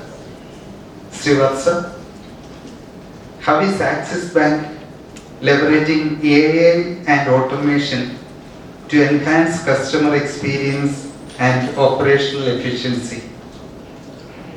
Sure. So I'll give a more industry specific rather than just what we are doing.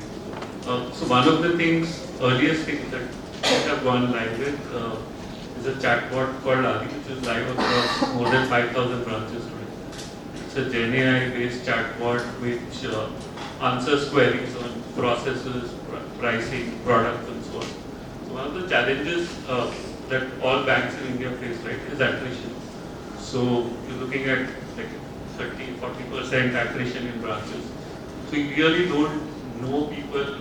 There aren't enough people who know and understand processes well. So which means there is someone in some other branch, or you end up creating a help desk.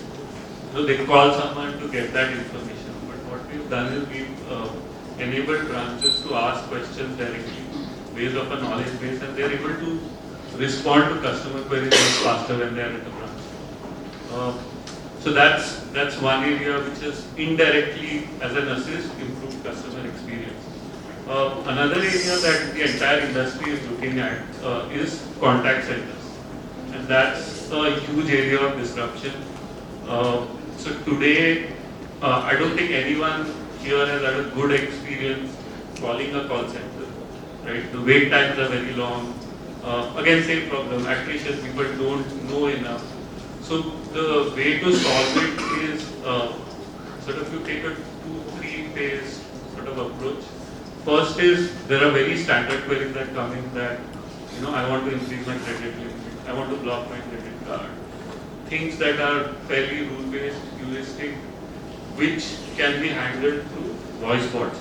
So one big change I think that will happen is someone I know mentioned that we'll stop using our thumbs more 5 years from now. Almost all interfaces will be voice-based. So the amount of typing that you need to do to get information, even on your phone, will change fundamentally. So voice bots will resolve a lot of the mundane queries. The important aspect is that not everything will be answered by bots. So you will continue to need them to assist agents. So a real-time assist for agents, be it on chat, be it on email, or be it on voice. It's channel agnostic. That is something that will definitely kick in. The idea is to enable the agents. There are times when bots are not able to answer questions, but what we see today is you go in sort of endless loops, where the bot keeps saying the same thing. So the important thing is how do you sort of gracefully exit a bot kind of conversation and make it a human conversation, while making sure that the human has all the context. That has been discussed previously. So you're not starting from scratch. That's another thing that leads to bad customer experience. You're handed from one agent to another, and you have to sort of give your entire story to the agent again, right? And then they start responding and so on. So these are clear areas of disruption in terms of improving operations.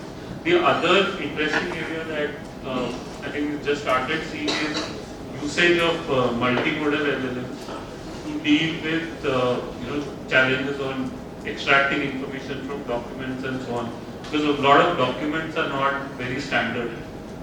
So the information is available in different parts, and if you go the traditional route of OCR, you have to sort of train the models, for each template and so on. So that's one area which will again change. The results, honestly, today are not as good as you would want them to be, but it's getting better at a really fast pace. Thank you very much. Now let's see if the audience have questions. Yes, we'll take 2 questions.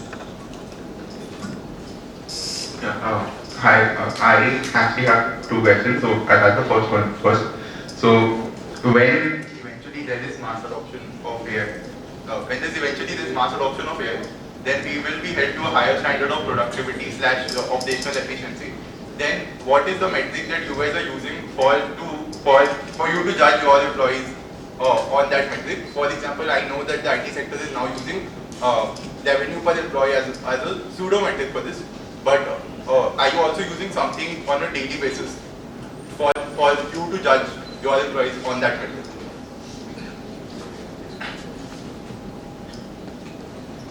Yeah, so to answer your question, so we have a very open culture in our organization.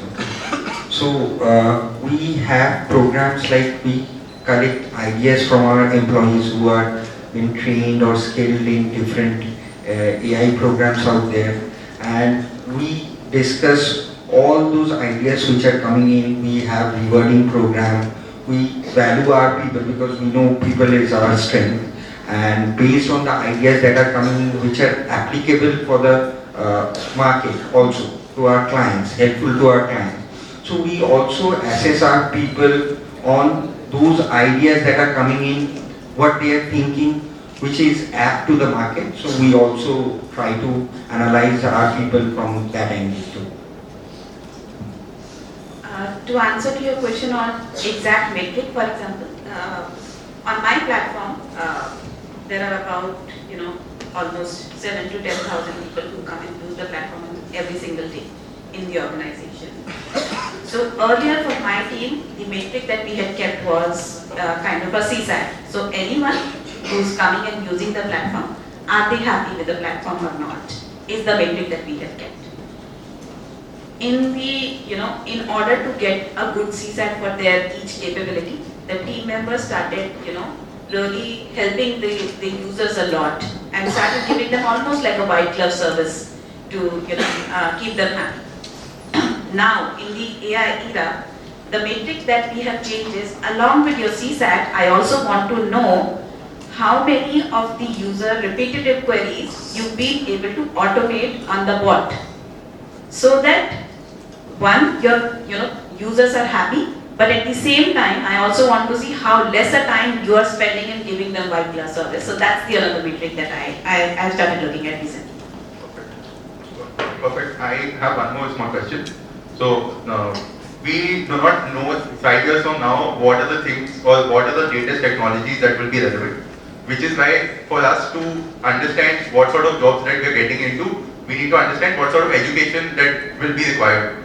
So my question is, how do we upskill as students right now, the upskill or reskill ourselves, and also for professors, what is the teaching pedagogy that they need to use in classrooms for us to better equip ourselves for the industry 5 years from now?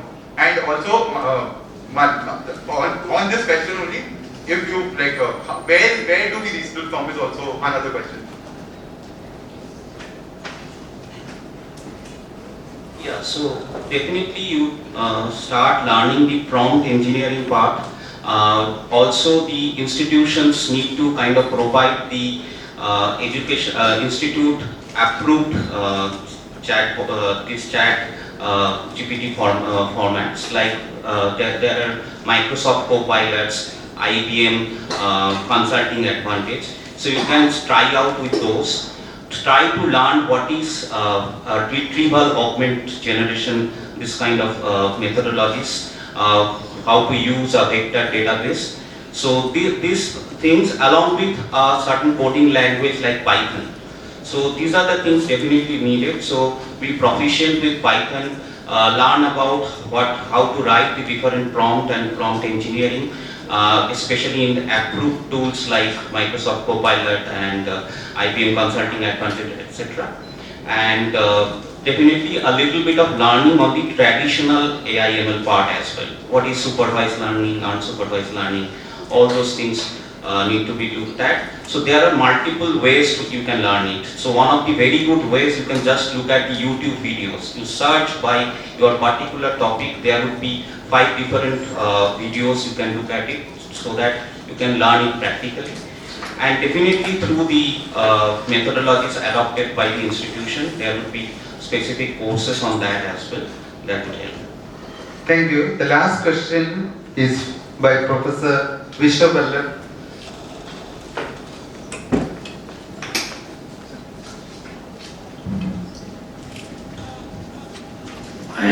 I have a specific question to Samir.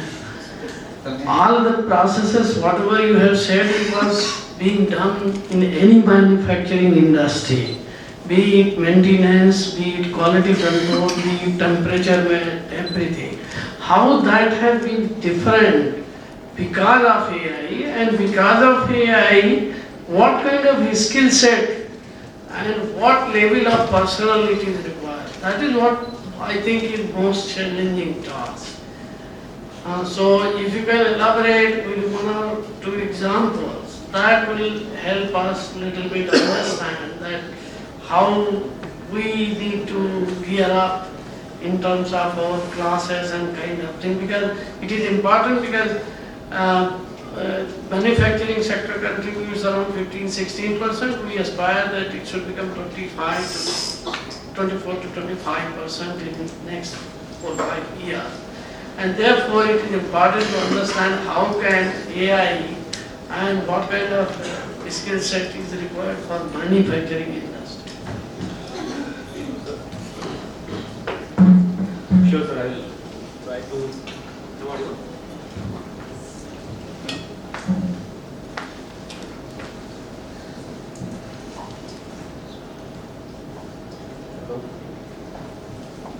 Is it okay?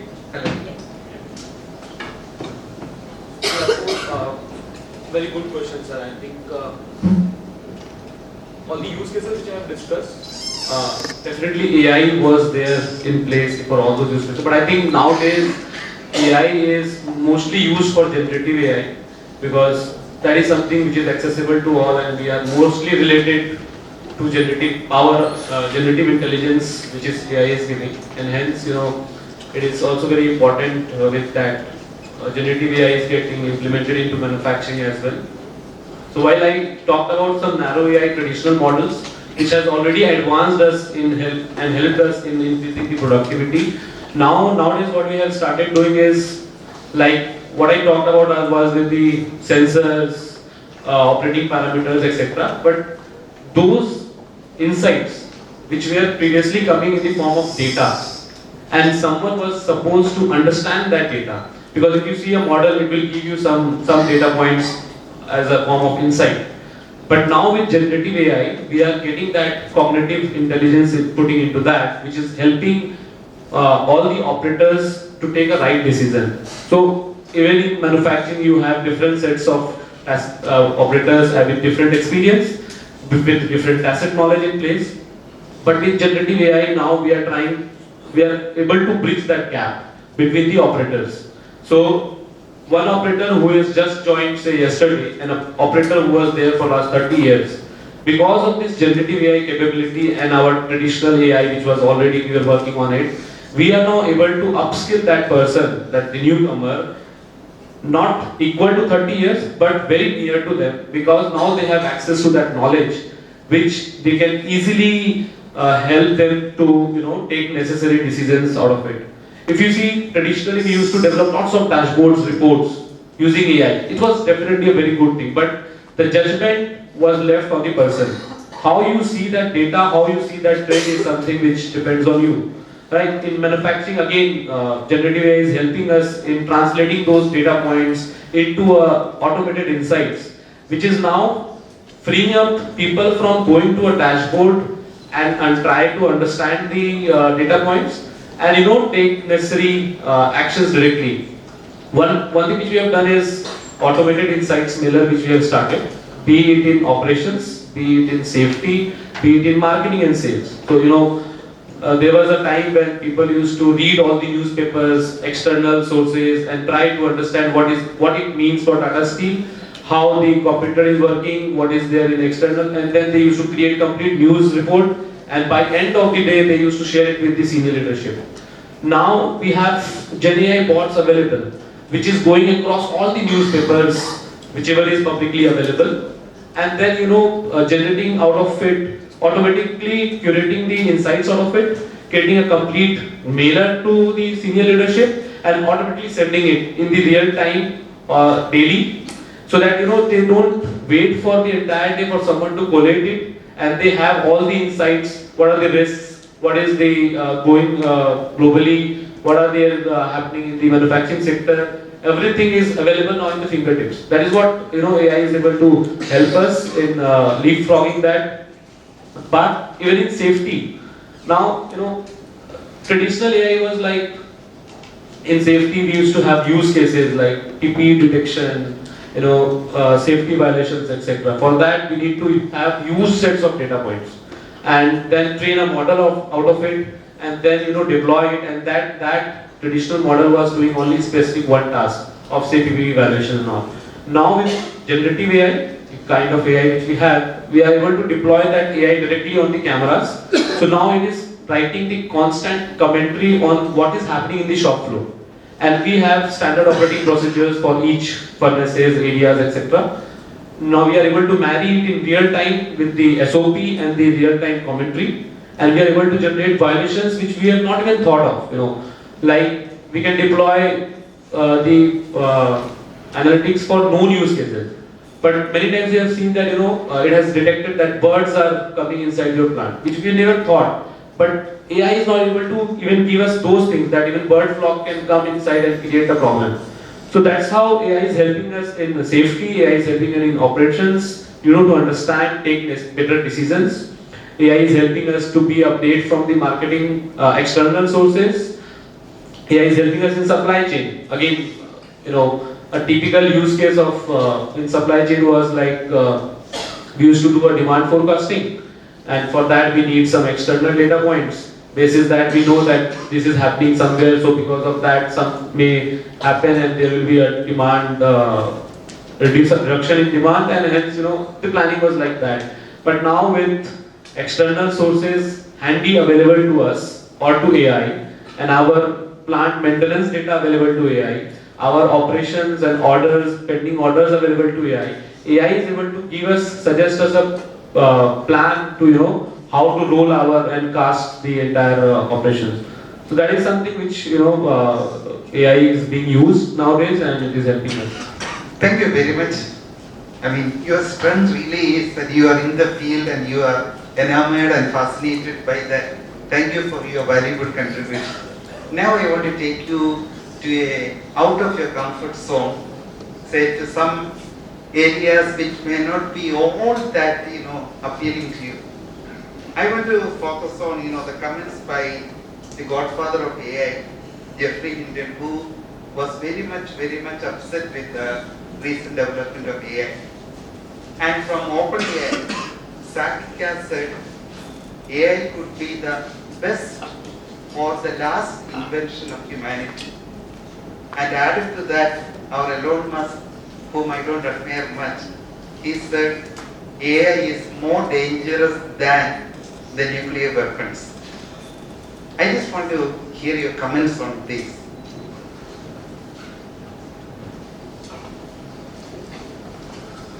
So that is why we need a strong legal system. So if you have, I have seen one web series in Amazon Prime Video which is called Guilty Minds. Okay, yeah, so it is in Hindi. So if you watch this, it talks about what would happen in next 5 years. So Mamta was talking about this autonomous vehicle facilities. So we are perhaps at the level 3. So it will reach level 5 very soon. For example, Tesla has already reached level 4 and it is kind of testing at the level 5 where you do not need any driverless cars. So if an accident happens, who should be blamed for that? So it's a courtroom drama. Each episode is talking about how to tackle these future AI problems, autonomous vehicles, creating music out of 2 or 3 tunes together. So these kind of things are already people are thinking of, that how to address. There can be copyright issues, how to tackle them, this kind of accidents, how to tackle them. So this is one way that if we can make our legal system strong and understand what could be our future problems with the advancement of AI, that definitely can reduce this whatever fear we are expecting in the next 4 to 5 years. Thank you. The last round, 2 things I would like to hear from all of you. 1, a personal experience dealing with AI. It could be positive or negative. 2, one piece of advice to our budding scholars, practitioners. Yes.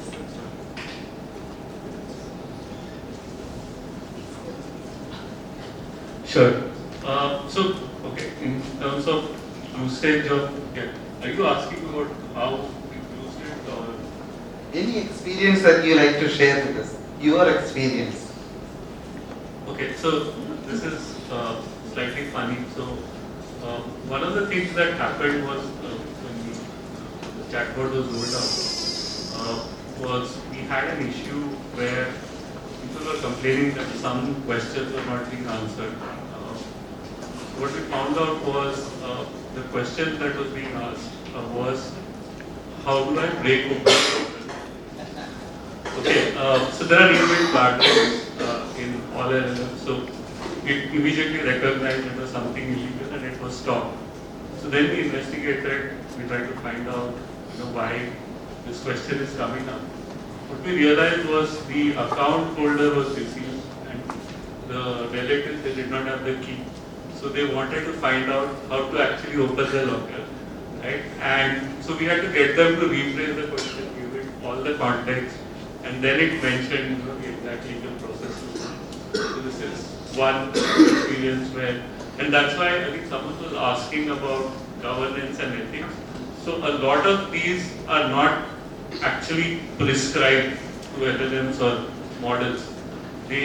They are given sort of broad instructions and they learn some of these things on their own, right? In terms of advice, right? So I think while the tech skills are important, what is more important is your ability to continue to learn.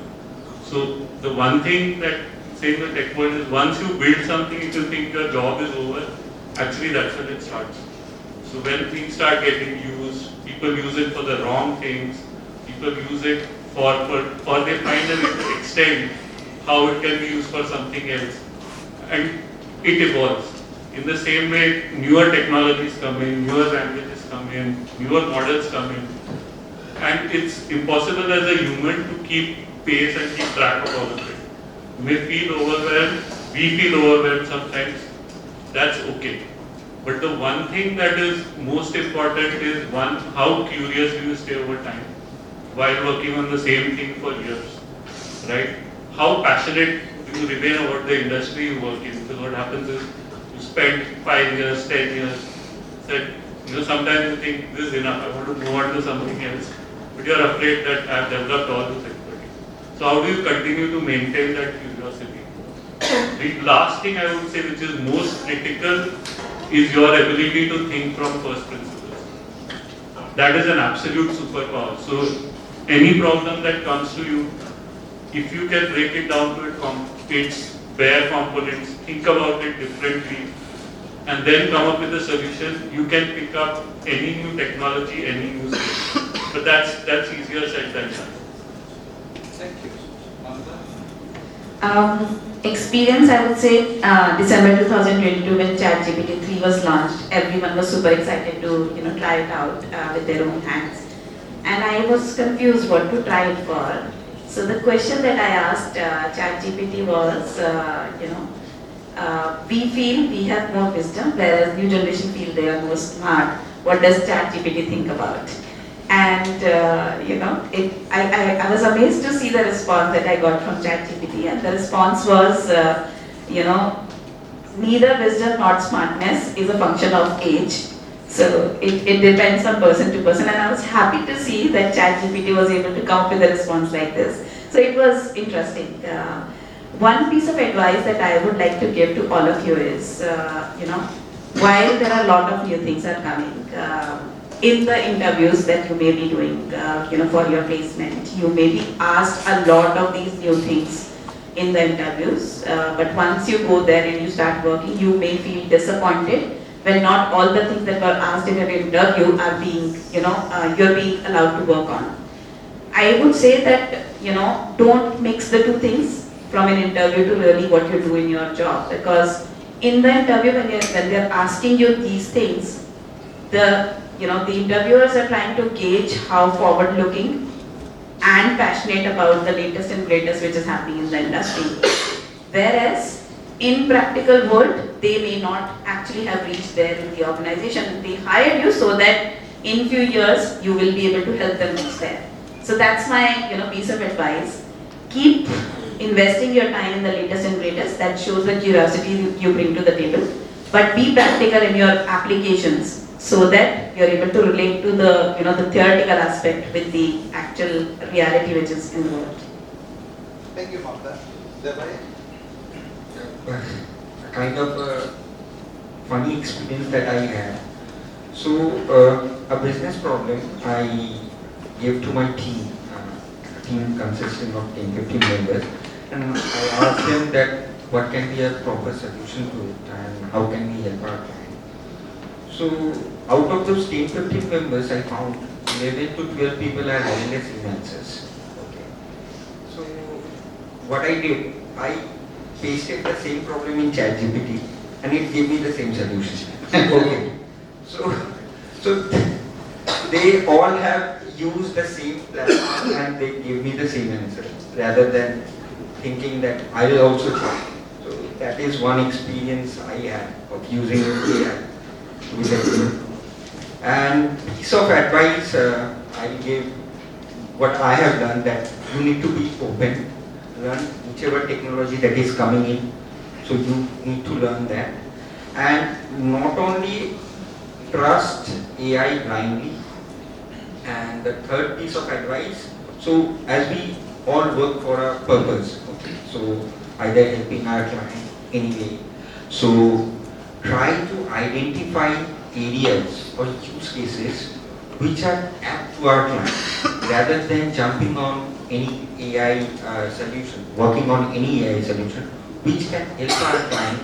Try to identify those areas and work on those. Thank you.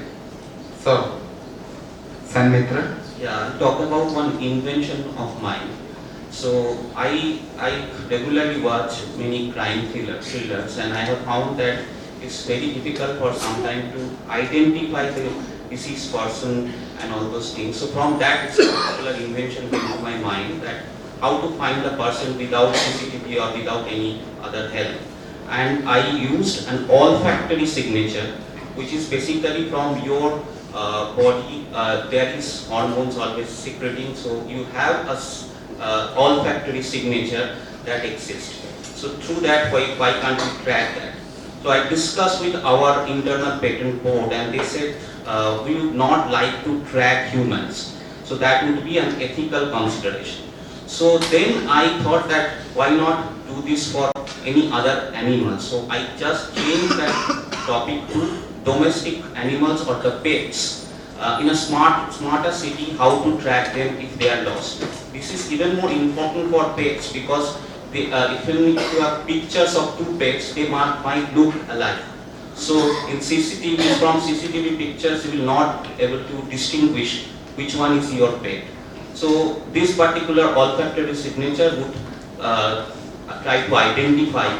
So in those kind of smarter cities, you will have this kind of e-noses, and there can be, you can just change this olfactory signature into a digital signature, and from that you can identify those pets as well. So in smarter cities, this kind of new inventions are coming up. For example, cars can share their energies between them.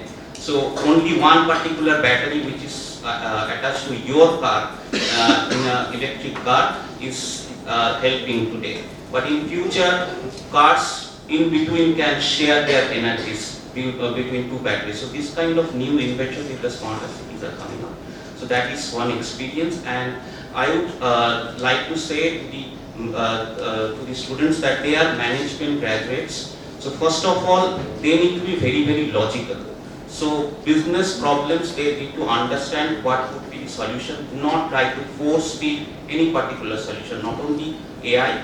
Do not try to force feed, and you have to not only understand it, you have to be logical and intelligent enough to educate the people around you.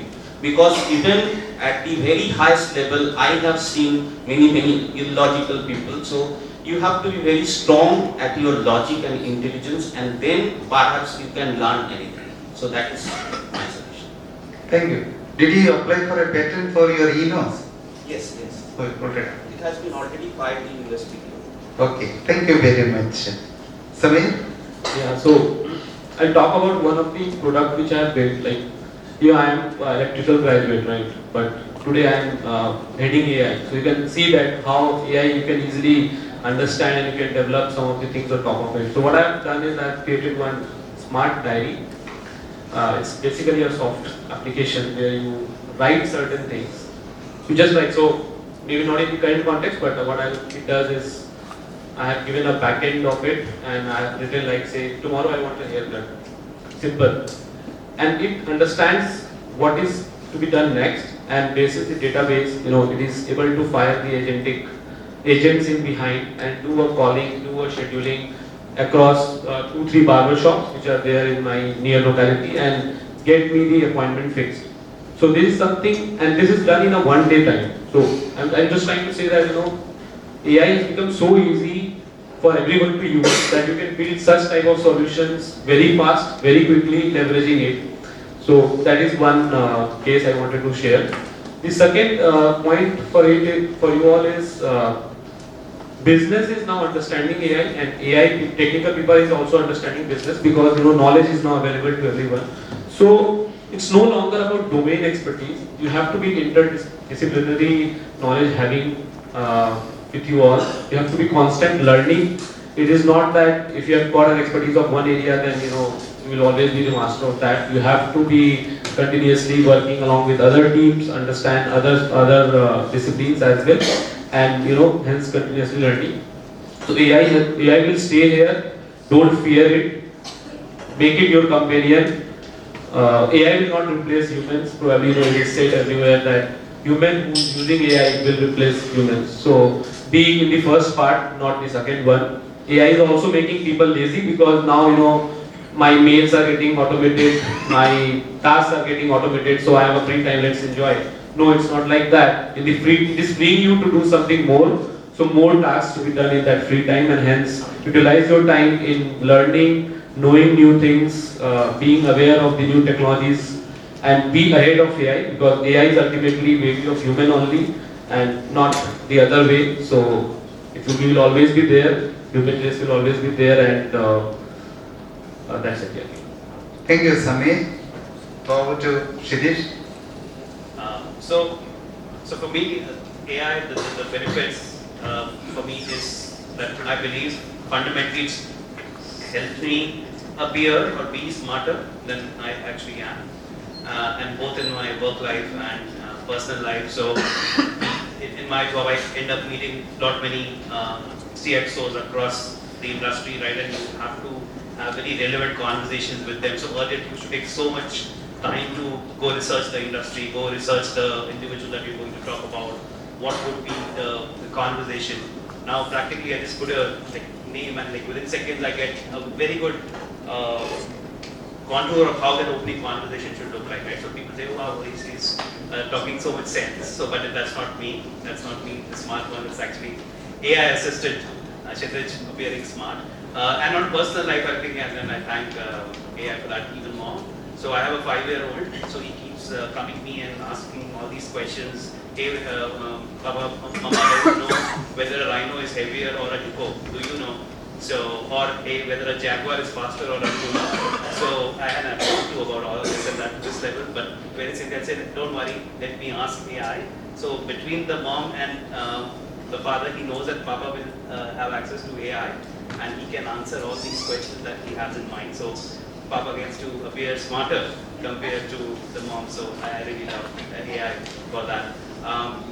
But on a serious note, I think, and that's my advice to you as well, is that the one thing we have to realize is that the world has already changed, right? AI will not change the world has already changed. So in the terms that we all have to be in this always on learning mode, right? It's not about, hey, I'll learn a new technology, I'll learn about AI. You have to learn AI every day in everything that you do. So, and how can you do that, right? So, and this is what I have realized and started doing on my own, is that everything that you do, pause, think and act. And what do you think and what do you act? You pause and think, can I do this better with AI? How can I do this better with AI? And then do it. you will start realizing that hey, there are gaps, there are opportunities that you can actually start understanding and leveraging AI. It could be technology, it could be how you can use it, but embracing that in your daily lives is super important. That's when you ensure that you are smarter with AI and not just thinking of AI as a threat or thinking as AI is something which will compete against you. So it's a massive opportunity for all of us. Embrace it and embrace it every day, every moment of it. Thank you very much. Since the conversation is actually both enlightening and entertaining, a few more questions if you have. We can go up to say 11:30. Yes, there one and two more questions. So I wanted to ask, how are you guys able to keep up with the changes? Because for us, every day there's something new that is happening, and for you guys, you need to be on top of it all the time. So how are you guys keeping up with the changes? And if all of you could answer that, that would be very helpful for us. So for me, I track social media, right? So at least what's trending, you'll get to know, right? Sometimes it just could be a hype, but start from that. What is trending? What's new? And then start digging into it, right? Start researching about it. Watch some videos, watch some experts. There are some great experts that are there who are getting into the research part of AI. They can help you filter out the signal from the noise, right? So that's what I do. And as I said, it has to be always on. You can't say, I'll sit on a weekend, I'll do it, I'll sit like once a month and do it. It has to be always on. You have to do it every day at least to have a good handle of what's happening and how the world is going. There, good morning everyone, my name is Karan. Thanks for a very insightful discussion that we are having. So what I take away from the discussion is that so far we have discussed that one constantly needs to relearn, right? And the floor of every job in terms of knowledge is going to go up, and also that the entry level jobs are going to be the beneficial rate when it comes to the face of AI. Now my question is very specific to the Indian context. India is a very human resource extensive nation, right?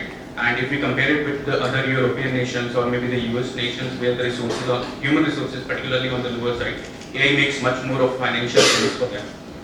Now, when we come to the Indian context, as we say that the entry level jobs are going to be the one who are going to face the threat as a prima facie thing, who is going to be responsible in leading the change and making them aware that you are the guys who need to work on them, work on yourself in order to grow, otherwise you will go obsolete.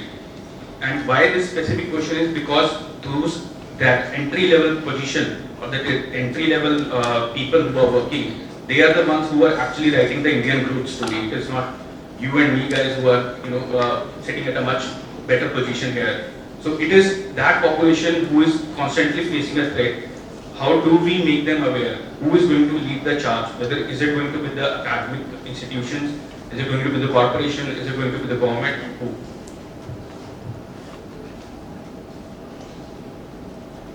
So to start with, all this IT boom that has happened to India is because of the cost arbitrage. So we had this cost advantage, that is why many jobs have come to India. Now, for the last 10 years almost, India is moving from this cost arbitrage to in a position where India can actually rule this kind of things, that bringing new inventions, suggesting new solutions. So it has already started. It is not that after this AI boom that India is going to do that. So it has already started.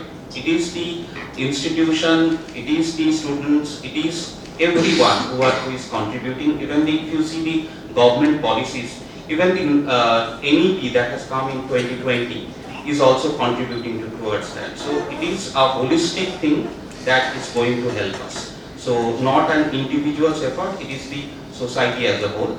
As I said, it has already started. Just a follow-up question on this. So whenever you guys are doing any type of projects on AI, right, So I come from a manufacturing industry, I can relate much more on that, or maybe the consulting folks can answer this, or maybe any organization for that matter. Whenever you guys are developing any particular use case of AI, and you see that there is a potential, that there might be displacement of humans. At the same time, when you are developing that piece of AI, are you making the organization or the employees aware that this is the development that is happening? And do you guys need to reskill, or is the organization providing them platform to reskill at the same time as they are developing the new tech? Yeah, absolutely. So you're correct. So while we are doing any kind of AI, even while I was doing AI projects, so our main motto was to either increase the top line or reduce the or increase the bottom line, anything, but reduce the cost. So when we do this kind of projects, we see that what can be the displacement. So we discuss with our clients how they can reskill or upskill their people to do much more creative things. So one thing I want to clear on this point. So once we give AI the power to do the decision making for us, we are also try to deploying or focus our people on more creative and strategic kind of areas. Okay. So it's kind of upliftment of people. Okay. We are not always displacing, but we are giving them areas to work in newer areas. I would just endorse what Vibin said. And one more aspect that I will add to is technical skills are very easy to learn. Okay, what is difficult is the business nuances, right? And that's where any organization who is smart enough to know how to sustain in long run will always invest in the current, employee base, who knows the business nuances well, who knows the system in the organization well, and just upskill them on technical aspect, so that they can continue to leverage the benefits of the knowledge base these employees have built over time, and also transform the organization. On the other hand, if you displace these people, you may bring in some new folks who are very good at technology but would not know the context, and hence it will be like any AI coming into the organization without having the context. So not a very wise choice, I would say. So, one more question I have. You guys are leaders of AI.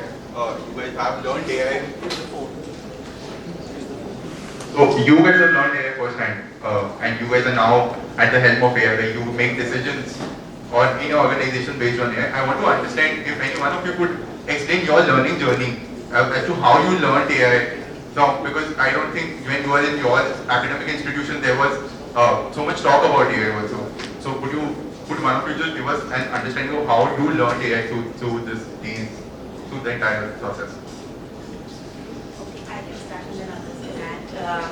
When I was doing my masters in 2004, from 2004 to 24, it's a long period.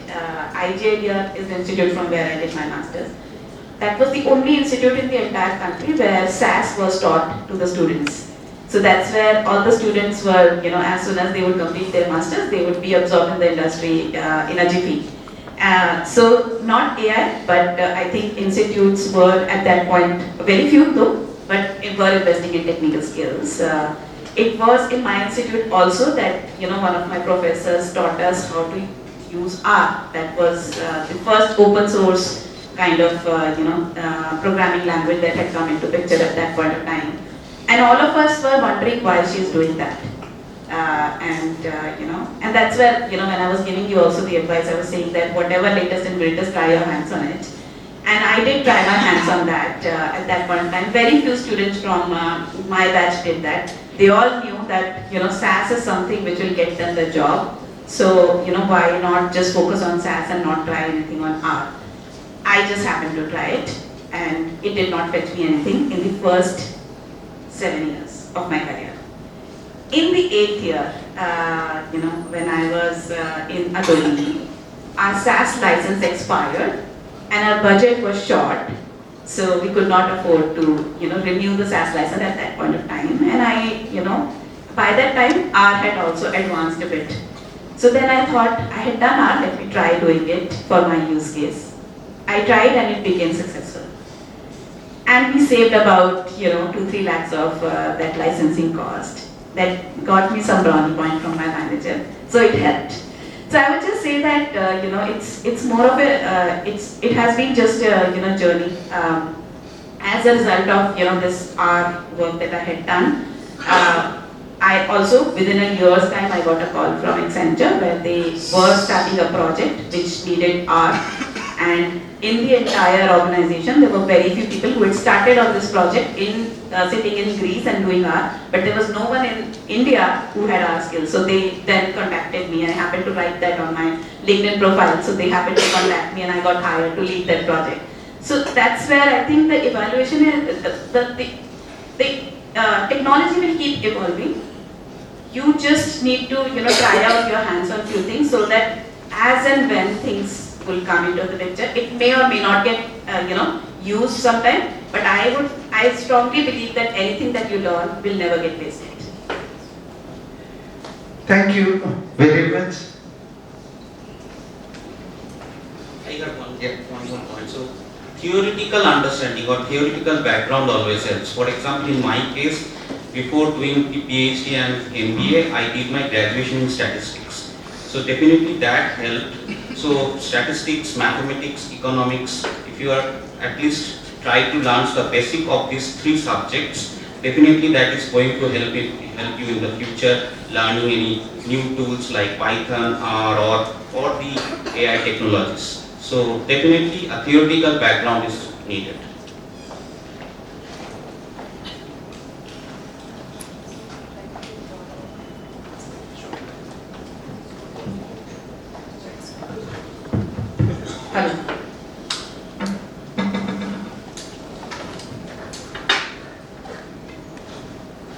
Well, that was a fascinating discussion by our panel, led by our beloved Father Guru. As we wrap up this thought-provoking discussion, one thing is clear. AI is not just changing the way we work, it's changing the way we think about work. From AI-driven assistant to changing industries like banking, healthcare, and manufacturing. We have seen how AI is not here to replace us, but to elevate us. While automation takes over repetitive tasks, emotional and ethical intelligence remain uniquely human and irreplaceable. Governance, fairness, and transparency are not just checkboxes, they are the foundation of responsible AI adoption. Absolutely, President. For us and our batchmates, I feel the biggest takeaway in this discussion was AI is not just as powerful, AI is only as powerful as the people who use it. The question is, will we choose to fear disruption or will embrace it, upskill and shape AI into force for good? So that's our key takeaway. Thank you everybody. We would like to invite Professor Sanjay Patro to present a memento to our esteemed panelists as a gesture of gratitude for their time and invaluable insights. I would like to invite Mr. Shivasa Subana to receive the memento.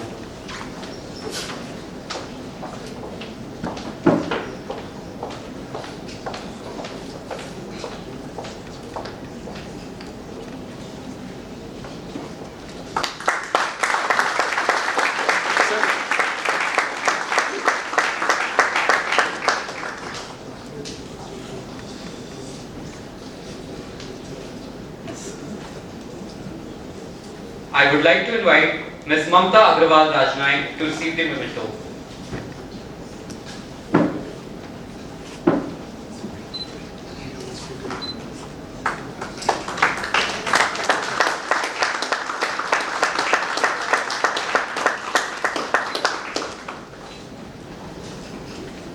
Thank you, Professor. Now, I'd like to invite Professor Vishwa Pallab to present a memento to our esteemed panelists.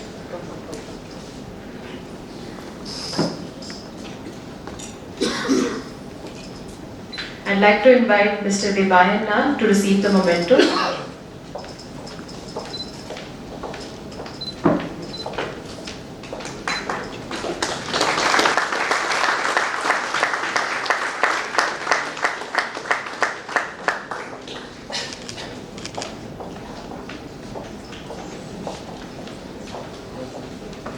So, one more. I'd like to invite Dr. Sanmitra Sarkar to receive the memento.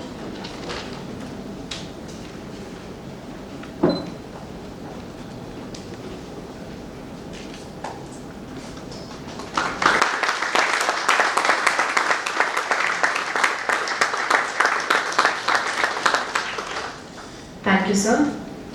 Now, I would like to invite Professor Sunil Sarangi to present a memento to our esteemed panelists.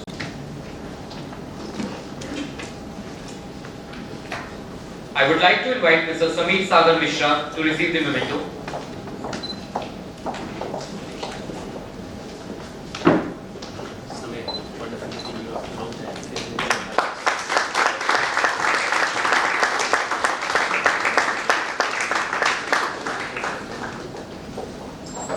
I would like to invite Mr. Kshitish Agrawal to receive the memento.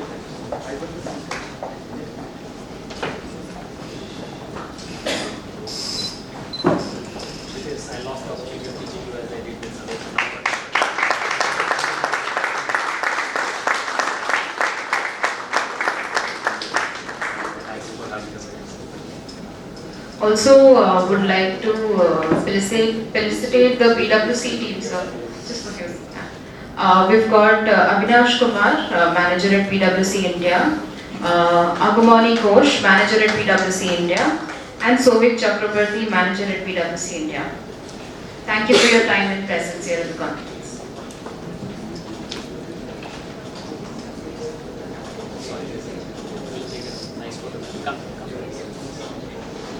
Thank you for coming.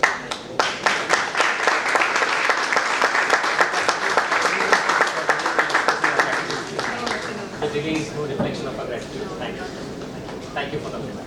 Thank you for.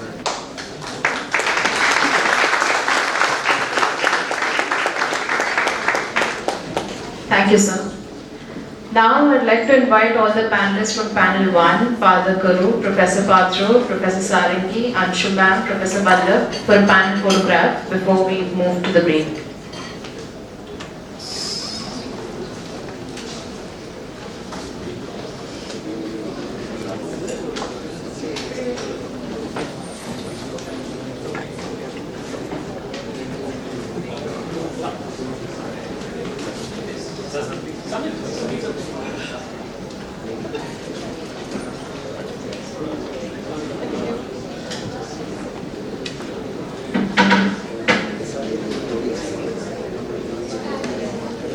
Can we have a huge round of applause for the panel members and Father Karu?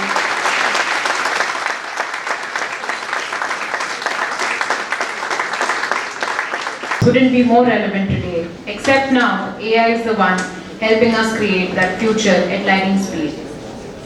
Welcome back, everyone. We hope you have recharged because this next conversation, AI for business transformation, is not just about technology, it's about how AI is reshaping industries, economies, and even leadership itself. AI is no longer just a tool in the IT department. It's the game changer in boardrooms, supply chains, and customer experiences. From automating workflows to predicting market shifts with uncanny precision, AI is helping businesses work smarter, faster, and more efficiently than ever. And the numbers speak for themselves. AI is projected to contribute a staggering $15.7 trillion to the global economy by 2030. But while the promise is clear, the challenge remains. How do businesses move from AI pilots to real scalable impact?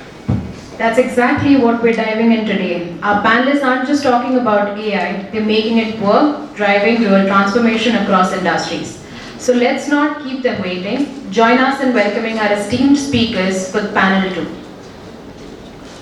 Our first panelist, Mr. Sankarsan Mukherjee, is a director at PwC India in the data and analytics practice, bringing over 12 years of expertise in AI, cloud solutions, and digital transformation. A true architect of data-driven decision-making, he has played a pivotal role in changing the pharma and healthcare sectors, from building intelligent data models to ensuring businesses stay resilient with disaster recovery strategies. He has done it all. Today, he joins us to shed light on how AI is shaping the workforce and what it takes to stay ahead in the era of transformation. Join us in welcoming Mr. Conclave.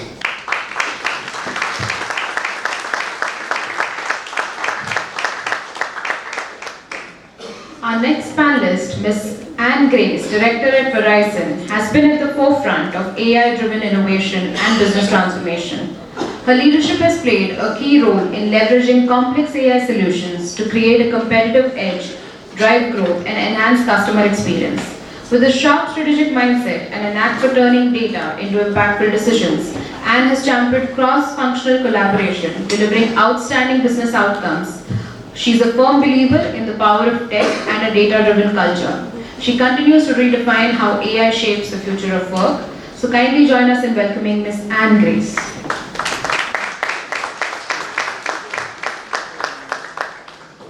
Our third panelist is our very own alum, Mr. Amar Kumar.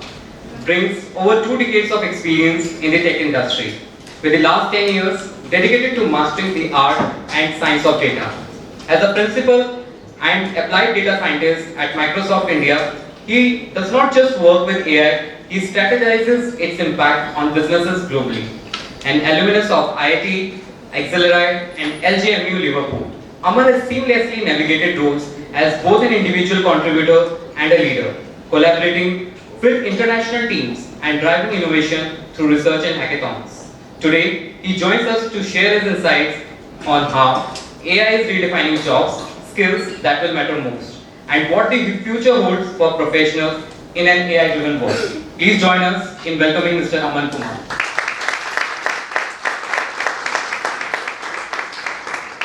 Our next panelist is Dr. Amit Sachan, Vice President and Head of AI for Media at Jio.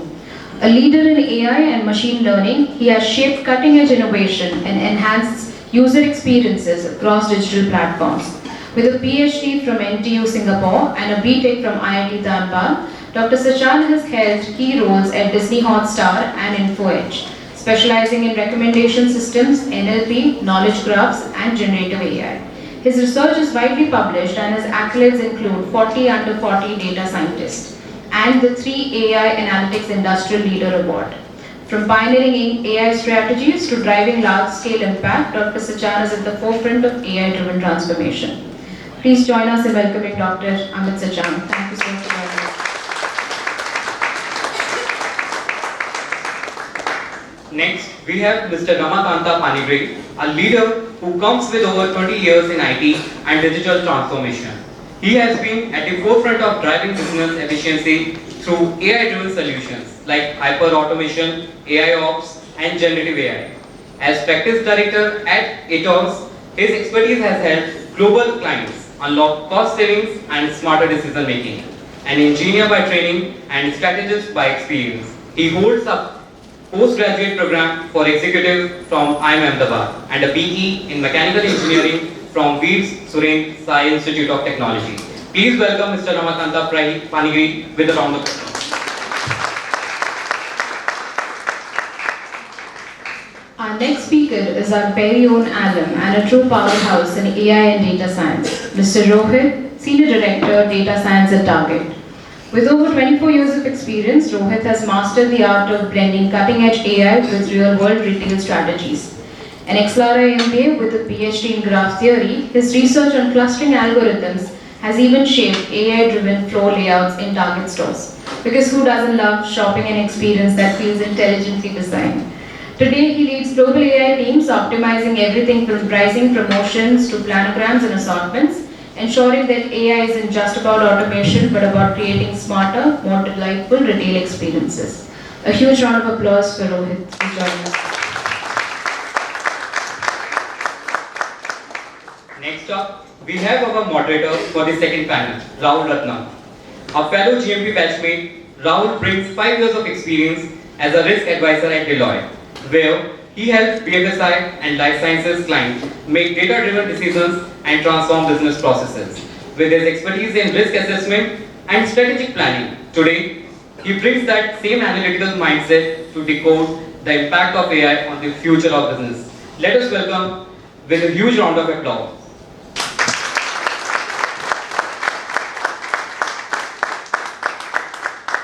Over to you, Rahul. Thank you. Thanks, Nidhi. Thanks, Pratik, for those kind intro.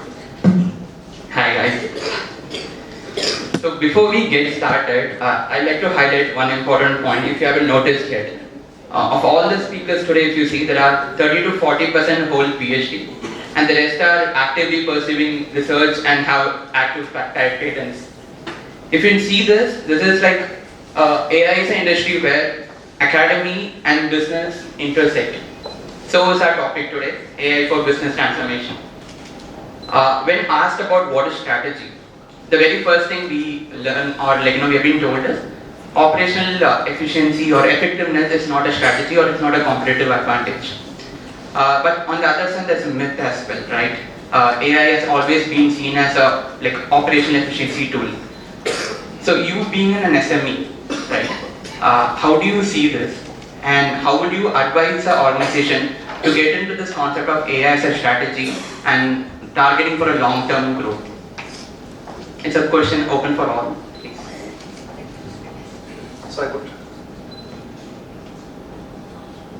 So I would start with one survey.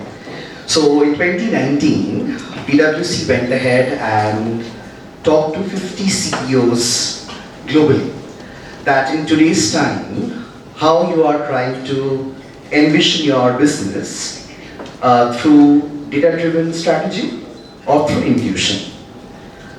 In that, 50% of the CEOs mentioned that we drive our organization through my intuitive thought process, knowing the market and taking it forward. The next question we asked that, do you want to drive your business through AI-driven or data-driven strategy? Out of that, 80% said yes. Then COVID hit on 2020. We had a similar survey ran last year with the same 50 organizations globally and asked them the same question. Now, 90% of the CEOs mentioned that they are relying on data and AI-driven strategy to run their organization. And 99% said that in next few years, we are not going by any intuition or market survey. We want to go through the data and take a call how to grow in the industry. And that's the power of data and that's the power of decision making, where your sole understanding is not the driving principle, but what is the market scenario, what your competitors are currently doing. And in some cases, let's suppose in a healthcare industry, I am the top hospital, right? So I might feel that there is no competition, but you have your customers to benefit out of your service. So you can take examples from other sectors and implement that into your sector and make your customer get benefited out of it. And that is only possible when you take decision making through different data trends and the different technologies and tools which is helping you to get your service catered to your customers on a quick transition. No, definitely a great point shared by Shankar. So I have a different way of looking at it or giving a different dimension altogether. So definitely any company should have a strategic goal. Otherwise what happened, solving any of the AI problems or any problems in pocket is not going to be sustainable or help you to scale in terms of revenue or optimization or performance excellence, right? That is when the strategy plays a very, very important role. Say for example, say most of us are Airtel or Vodafone or Jio customers, right? You have a problem in your bill. Do we have enough time to go through the IVR, wait and talk to the live agents? We always quickly wanted to press that zero. Quick, right? Like it's like a fast food. I need a fast solution. So patience level is very less because we don't have time. Imagine when a country like India is having around like 95 million customer base and the products are also growing. And can you imagine how exponential the calls are going to grow in the call centers? If we can imagine, then it's impossible for us to talk to the live agent. That is the reason we have been on the calls for half an hour or 1 hour. Or even once you reach, do you think they can really solve your problem. If you go and look at it, if you have any issues on your bill, you have to at least talk to the agent for 15 minutes and they'll put you on hold. I'm sorry, I need 5 more minutes, 5 more minutes. At least with that person you will stay calm, but actually you're so irritated. The experience is gone there totally, right?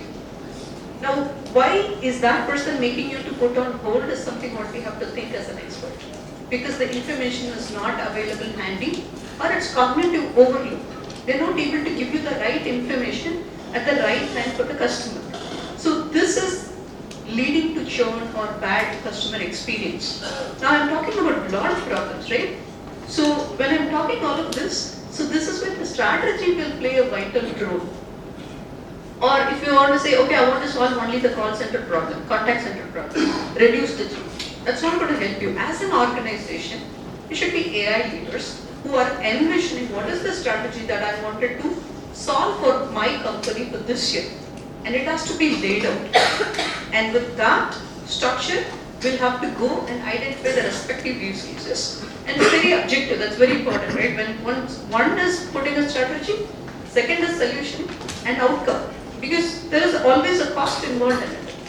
You are investing and there is a work happening, and what is the return? And you can't wait until the work is done. You have to really predict that before, way ahead, and think, is it a real problem to solve? So the strategy is very, very important, especially in a lot of areas specifically on the operations and performance efficiency. That's my 2 cents of thoughts. Sir, please, your thoughts. First of all, thank you for having me here. And I'm very happy to share my opinion, but my opinion does not reflect my organization's opinion. Today it's true that technology has become a commodity, but it is not the technology itself, but what do we do with the technology that matters. Okay. And we have to find out new business models emerging from this availability of technology and new revenue streams. For example, how many of you have heard about prompt base? That's a marketplace for selling and buying prompts. So some of you might not have heard about it, right? Now, these are the things emerging from the churn which is happening. Second thing, when you can provide a superior customer engagement, customer base, you have chatbots, you have automation available at very few clicks of buttons. You don't have any other option but to include this in your business strategy and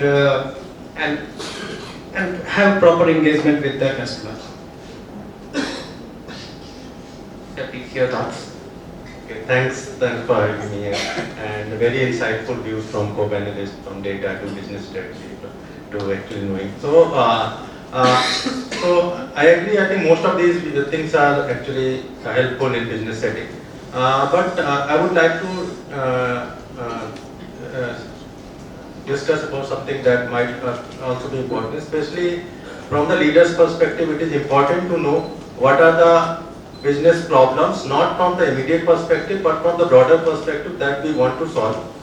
And secondly, we also need to know about what are the tools and technologies and what are the things that are available that can be solved, that can be used to solve the problem up to some extent, maybe in near future or maybe in say for example next 2 years or 3 years of time.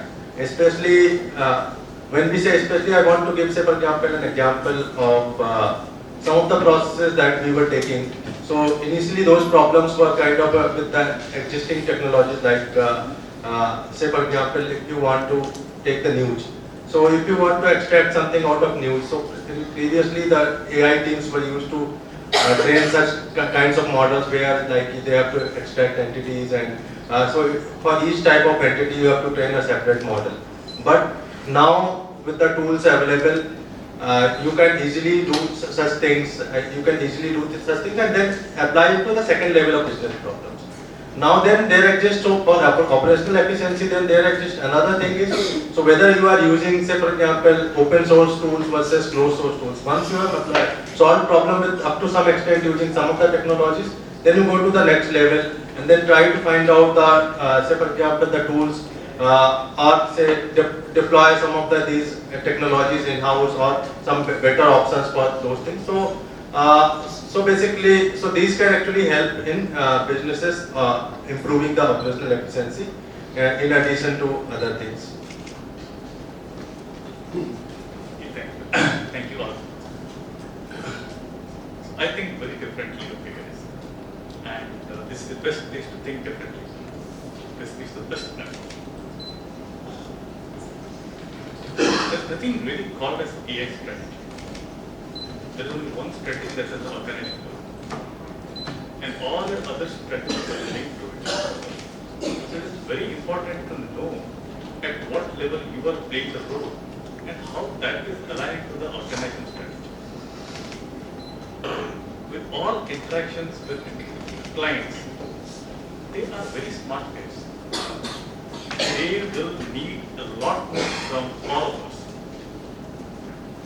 Even our internal people who work for us, like who just come and join us, you are also too much demand. So there is a need for improvement across all strata, and all of these happen only at 3 levels. Level number 1, cheaper. That's the first thing that comes, cheap. How less cost it can be. Second, faster. How fast you can do it. Third, better. How effective is the solution? So these are the 3 levels around which all your technology solutions, which is aiming to solve business problems, to add value, rotates around. So when you envisage or create any strategy, have these things in mind. And this is a place where technology is rapidly evolving. A strategy for a big company like the elephants will not apply to a small company like the cheetahs. Hell and heaven difference. So do not create so stringent strategies, right, that you can't even change. Be nimble. Be agile. More importantly, see that how can you leverage the nuances or advancement of technology, how you can quickly replace it. And very important in this world, fail fast. The famous Japanese saying, if you are on a wrong train, get off the next station. Don't wait. So how quickly you can get rid of what you are doing and move to the new one. Fail fast. These should be key things that should make your strategy. And it's not specific to AI, this is in general to everything. And it is more important to in AI, your agility, your nimbleness, your quick to adapt to new technologies. That is what is more important. That is the key element of the AI strategy. Thank you. First of all, excited to be here. Because in your seats 24 years back, I guess. With respect to your answer to your question, right? I mean, because the last panelist, I can say all there about. Reminds me of my engineering days at my work. But I'll just pick on a very interesting point that Emma spoke about here, which is, I don't think we are saying AI is important or not important. It is a must-have. But I will talk about an element that I think he referred to. We don't talk about that a lot, which is failure. Okay? And I think all of you are going to go into industries as business leaders. Some of you probably are joining as product leaders. Some of you are joining as AI leaders.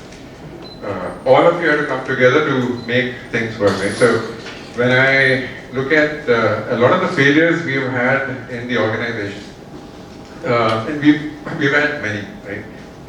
And some of those we talk about because we want to make sure we learn, like why that happened. There were projects that had like the best PhDs on it, spending almost 2 years only to go and present something that they thought they had built something amazing, and then the business said, "What is this? I don't know. This is not solving my problem." So I think that's kind of a mantra we have. Are you solving the right problem? Right? So a few takeaways, or if I had to kind of share for all of you, right? I mean, you will be part of AI conversations. Number one, starting small. I talked about that 2-year work. No, that doesn't work now. So you need to make sure that if I think try to relate back to an example of pricing algorithm we work on.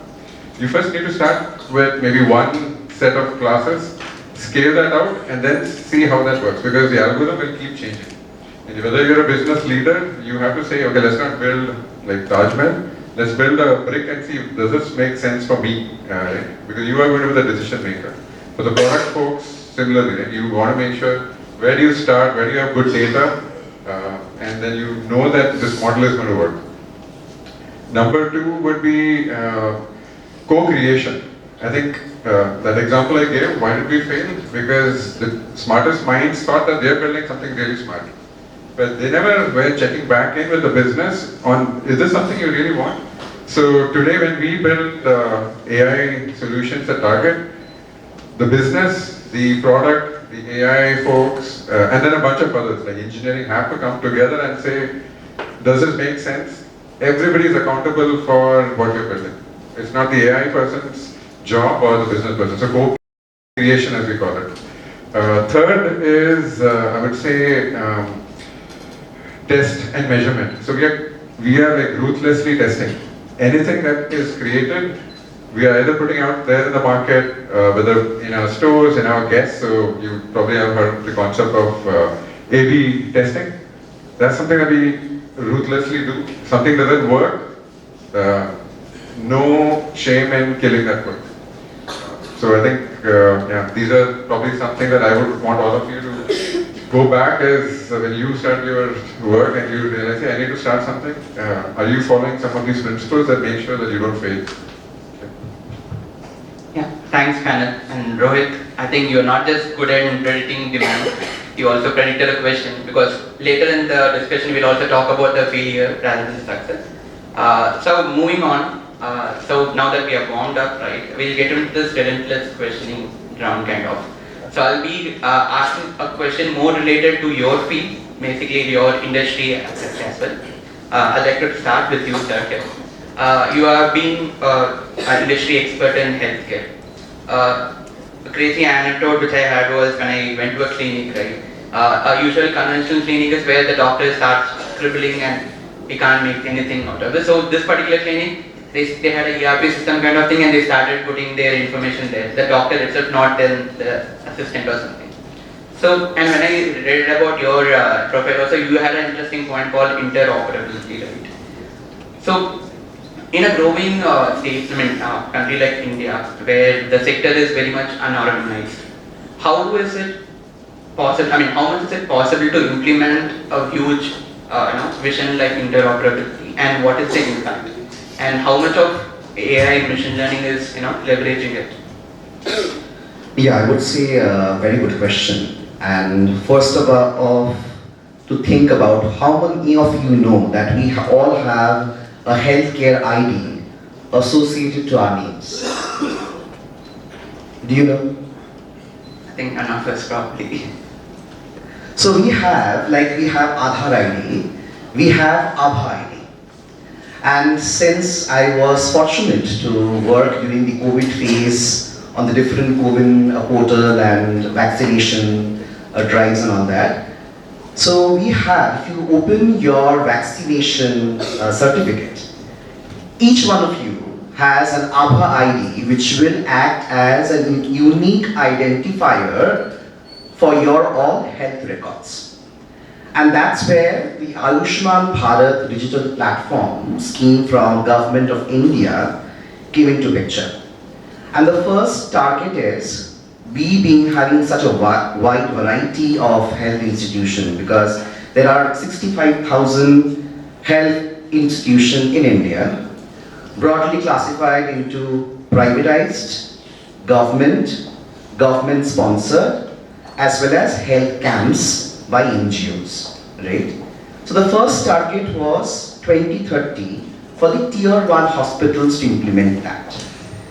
The idea is very similar to westernized world, meaning today I, Shankarshan Mukherjee, I might have gone to 50 plus doctors, 10 hospitals in my 34 years journey for different medical treatments, blood tests, consultations. Now if today someone asks me that, give your health records, do I have it handy? No. but the vision is by 2040, we are going to have all your data sets at your fingertip, having an app, Ayushman Bharat, where you can click in, and let's suppose you have checked into Apollo Hospital in 2021 for a vaccination drive for COVID. That information is available. Also, today's your laboratory information, which you have done a health checkup from your organizations, that is also available. So that's the vision. And because of which we have already started that journey 2022 onwards with Apollo Hospitals, Fortis, Narayana Health, Manipal Hospitals, and they have all started building the platform ready so that we can store that data. The challenges to it, because it includes two types of data set. One is your PI data, personal information, and PHI data, personal health information.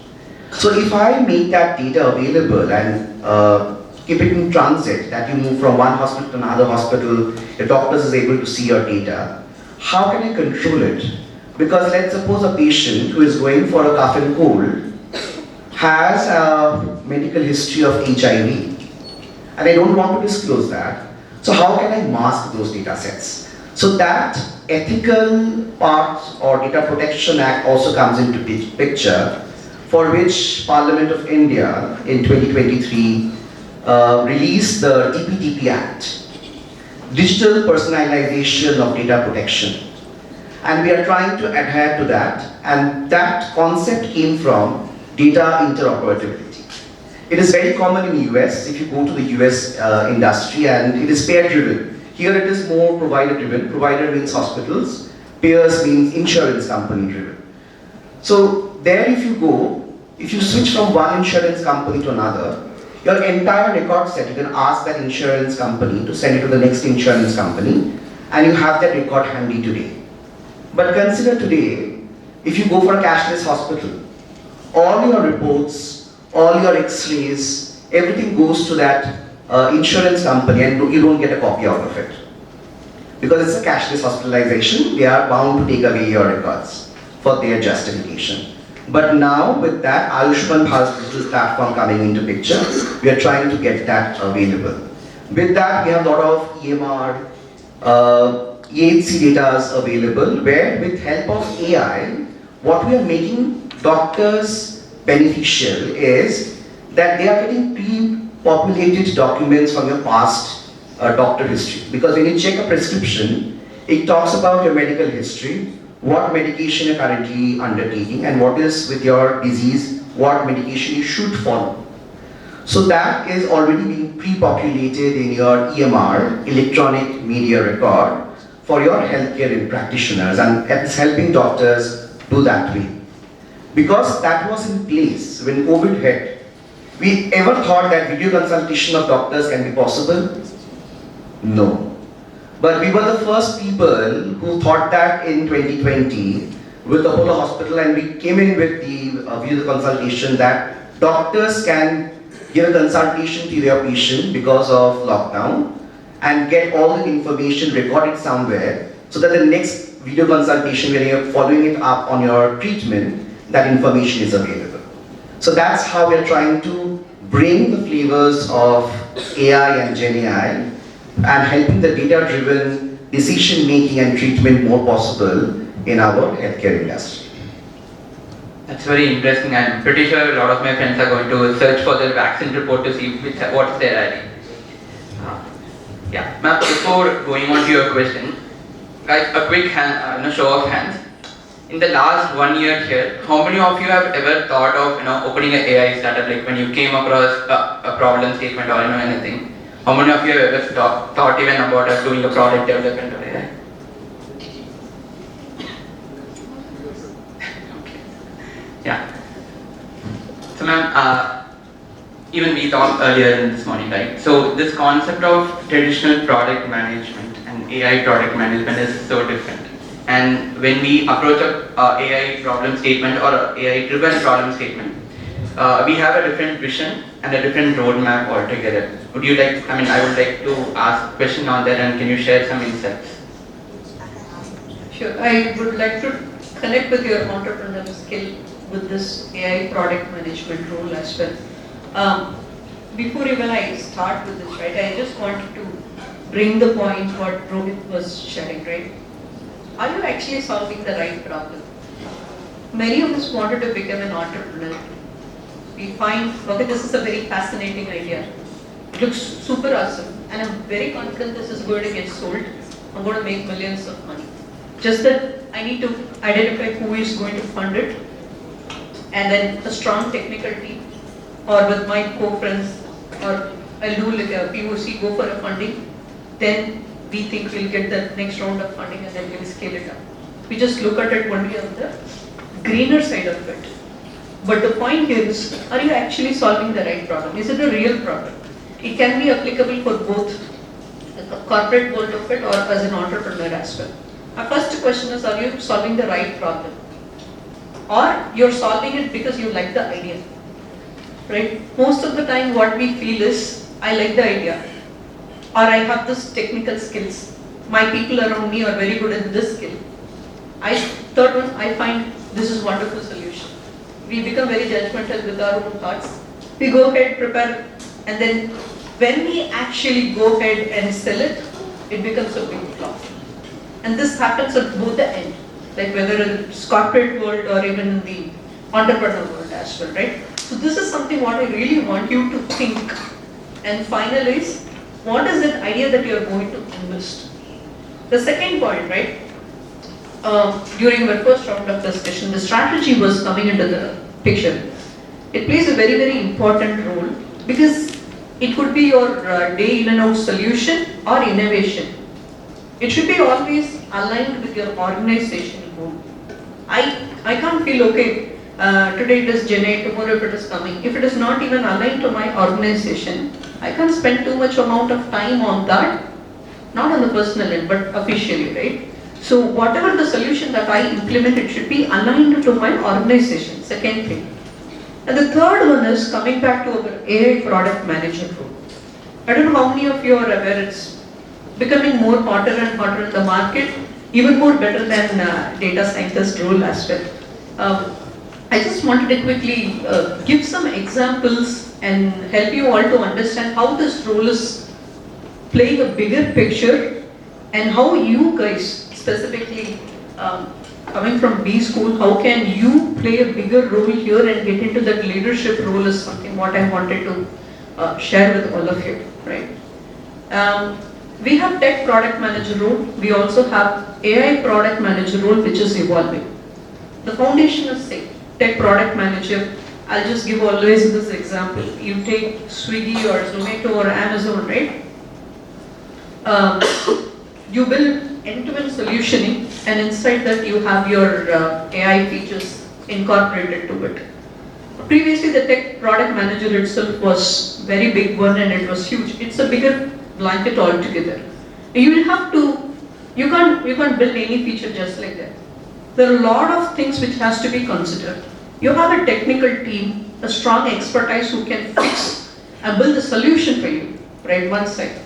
The second aspect of it is your core business IT team, who is actually transforming from the end user standpoint, who is like the hybrid of both the things.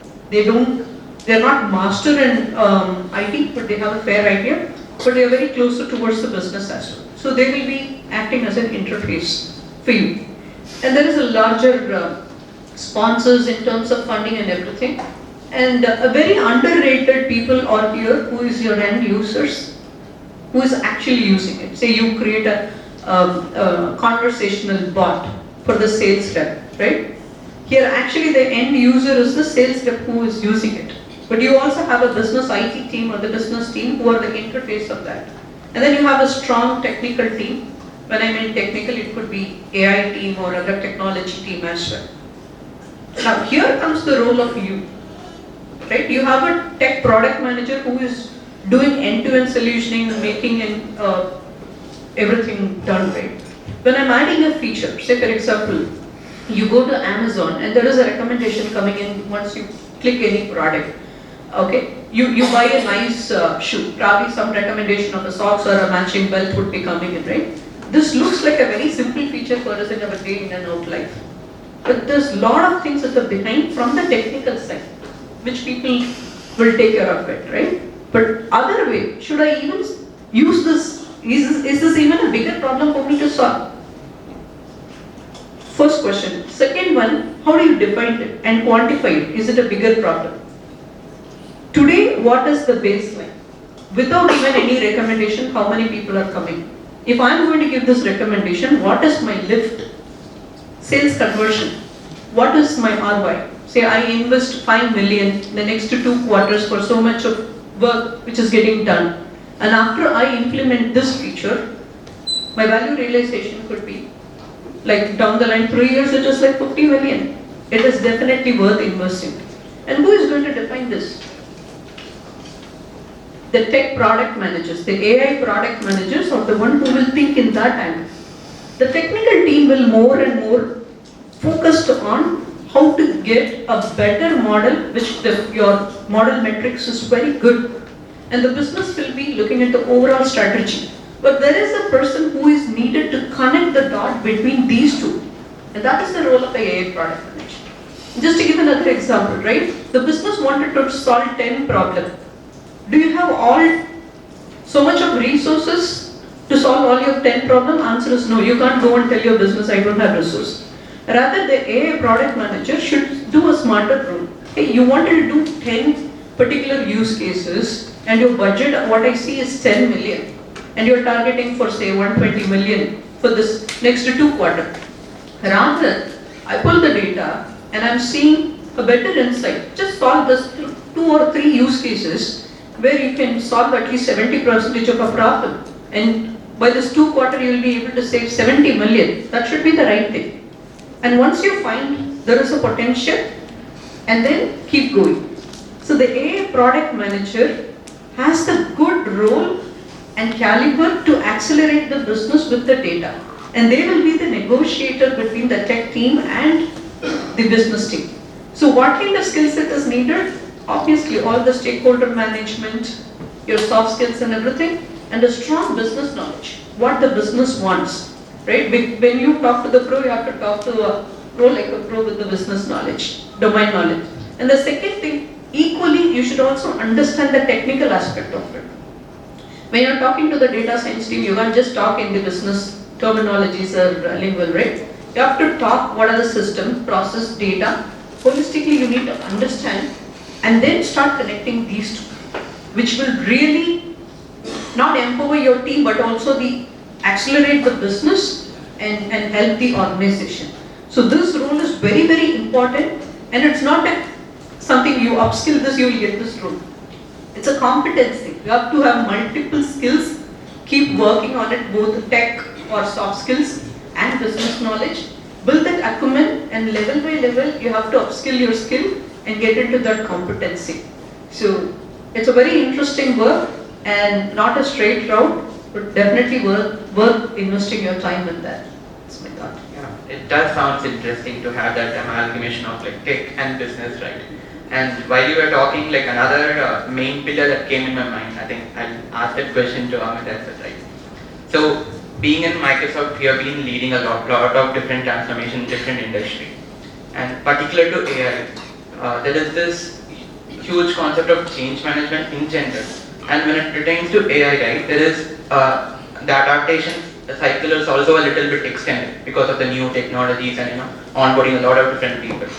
How do you actually, being a change manager and champion, like go about advising the organizations and the people there? Can you share some insights and examples, please? Sure. It's a very important question to ask and answer both, because this AI project most of the time, actually I will say, considering our panelist view as well, you need to fail at least, I will not say at least, but sometimes at least 5 times before you can succeed. So learn fast. But the thing is, what it has been observed that when your projects are successful, it is always top driven. So you have to involve the CXO level leaders and drive these projects. Because as some of the panelists have also mentioned that, because if it is ground level driven, then many things will come that will be diversified, maybe it is not a priority and so on. So now coming back to the question,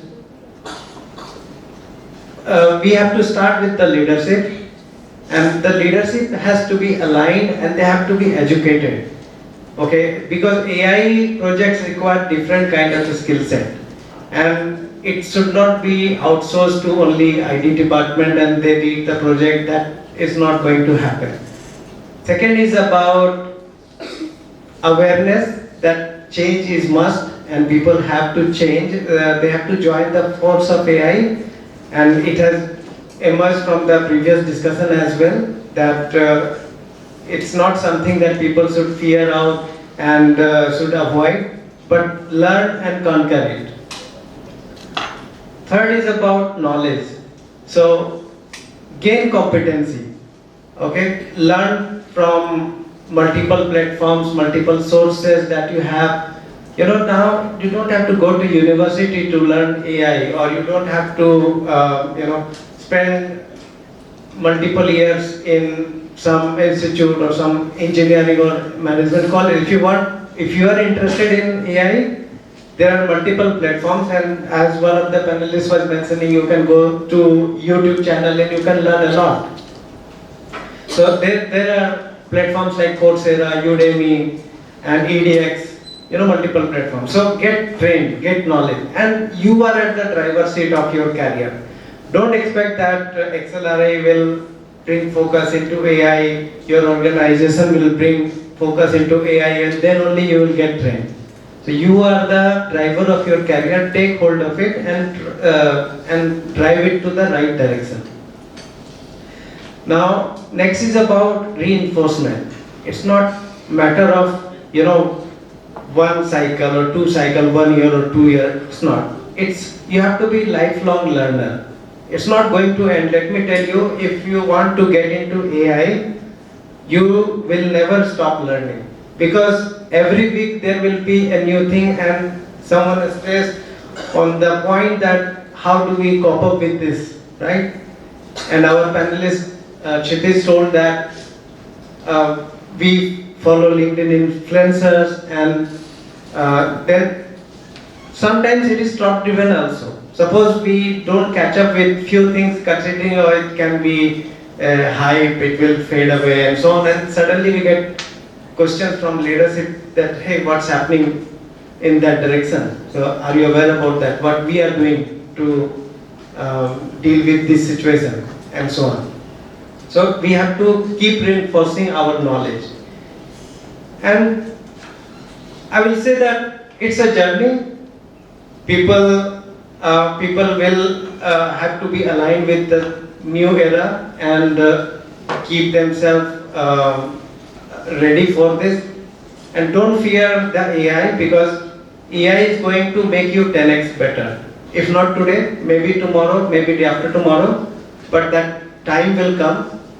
And don't discard the claim that, oh, it's only 20% helping me or 15% helping me and so on, because it's incremental. You will not jump from 1 to 10x in one day. It will be incremental. Maybe today you will make X number of improvement, tomorrow it will be better, and also you build upon the knowledge that you gain in the journey. So make it that way, and in the process don't stress out that AI is going to take your job, because it's only going to relieve you from the grunt work. And frankly speaking, when I started my career, I was doing many things which every day I was thinking, why am I doing this, right? And I was dreaming that, okay, I should do what my boss and my seniors are doing, right? So today AI is giving me that opportunity, that it can take my grunt work and I can focus on high value creative things, and I can I can build things much faster, better, and make the planet better. Yeah? Yes, sir. I mean, those are a couple of good advice. before we move on, I'll just a quick turn around. Guys, another raise of hands here. A little bit fun here. So imagine Christmas and it's Secret Santa time and everything, right? And you are scrolling through Insta and you see some recommendations, gift recommendation. Just show of hands, how many of you guys find it really useful? And how many of you guys have felt annoyed, like, why is it showing me recommendations? Yeah. So now that's the whole point about it. So when we talk about recommendation, we have different, various people think about it. So from an organization point of view, how do you approach when you go about recommendation, the engine, as well as a very recent news about Jio and Hotstar combining together. So both are two different, a huge platform, and each organization has its own flavor of recommendation. How did you go about integrating both right now?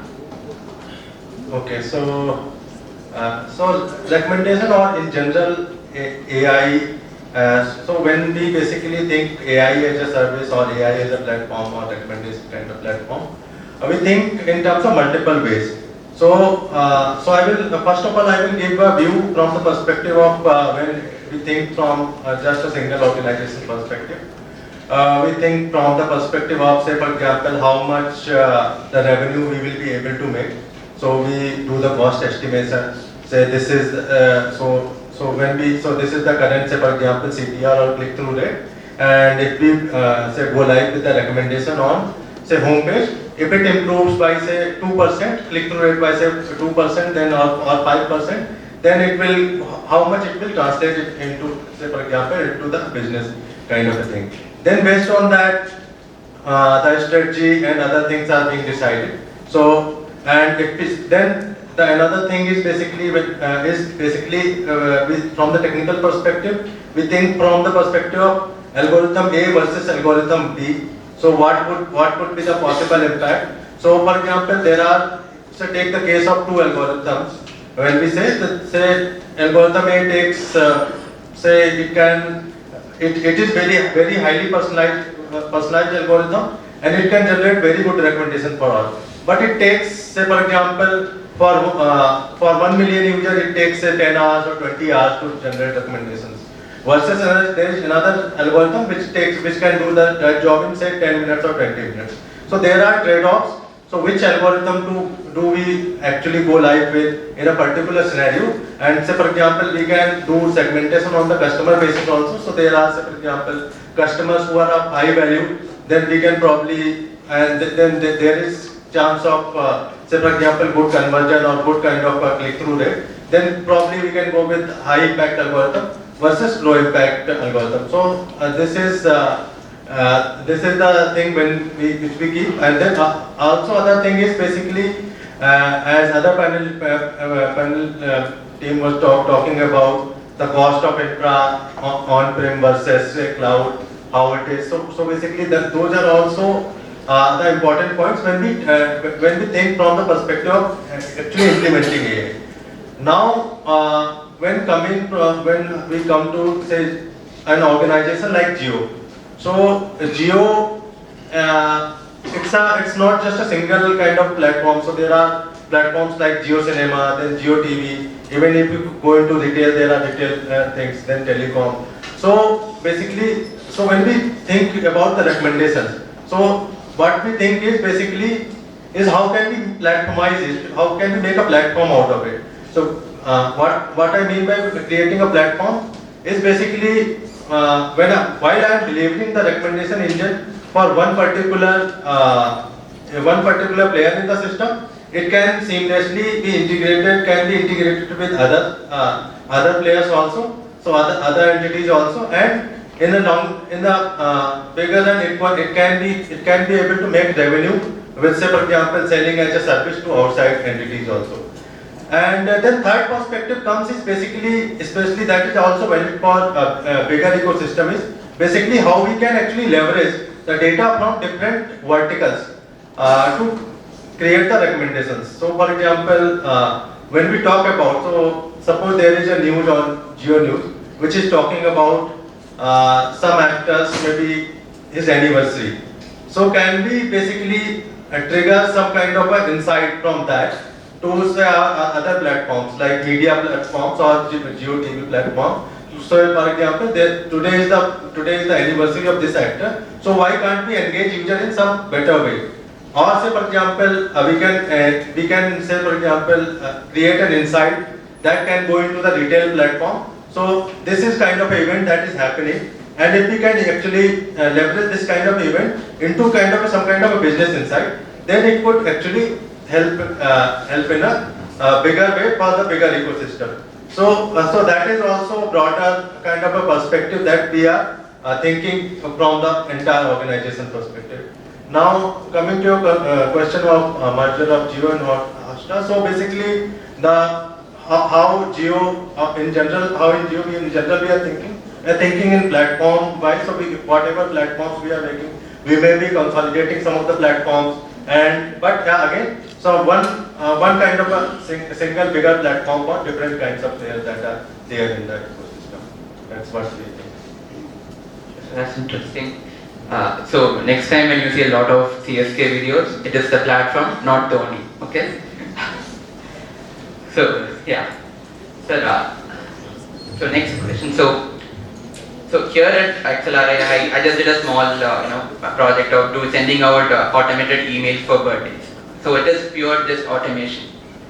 But when it comes to organization or in general, right, a lot of time people kind of use these words in the wrong way. Automation is there, AI workflow is there, and the main new thing called agentic AI. So can you talk about the three different aspects of these things and how do organizations leverage this in different aspects?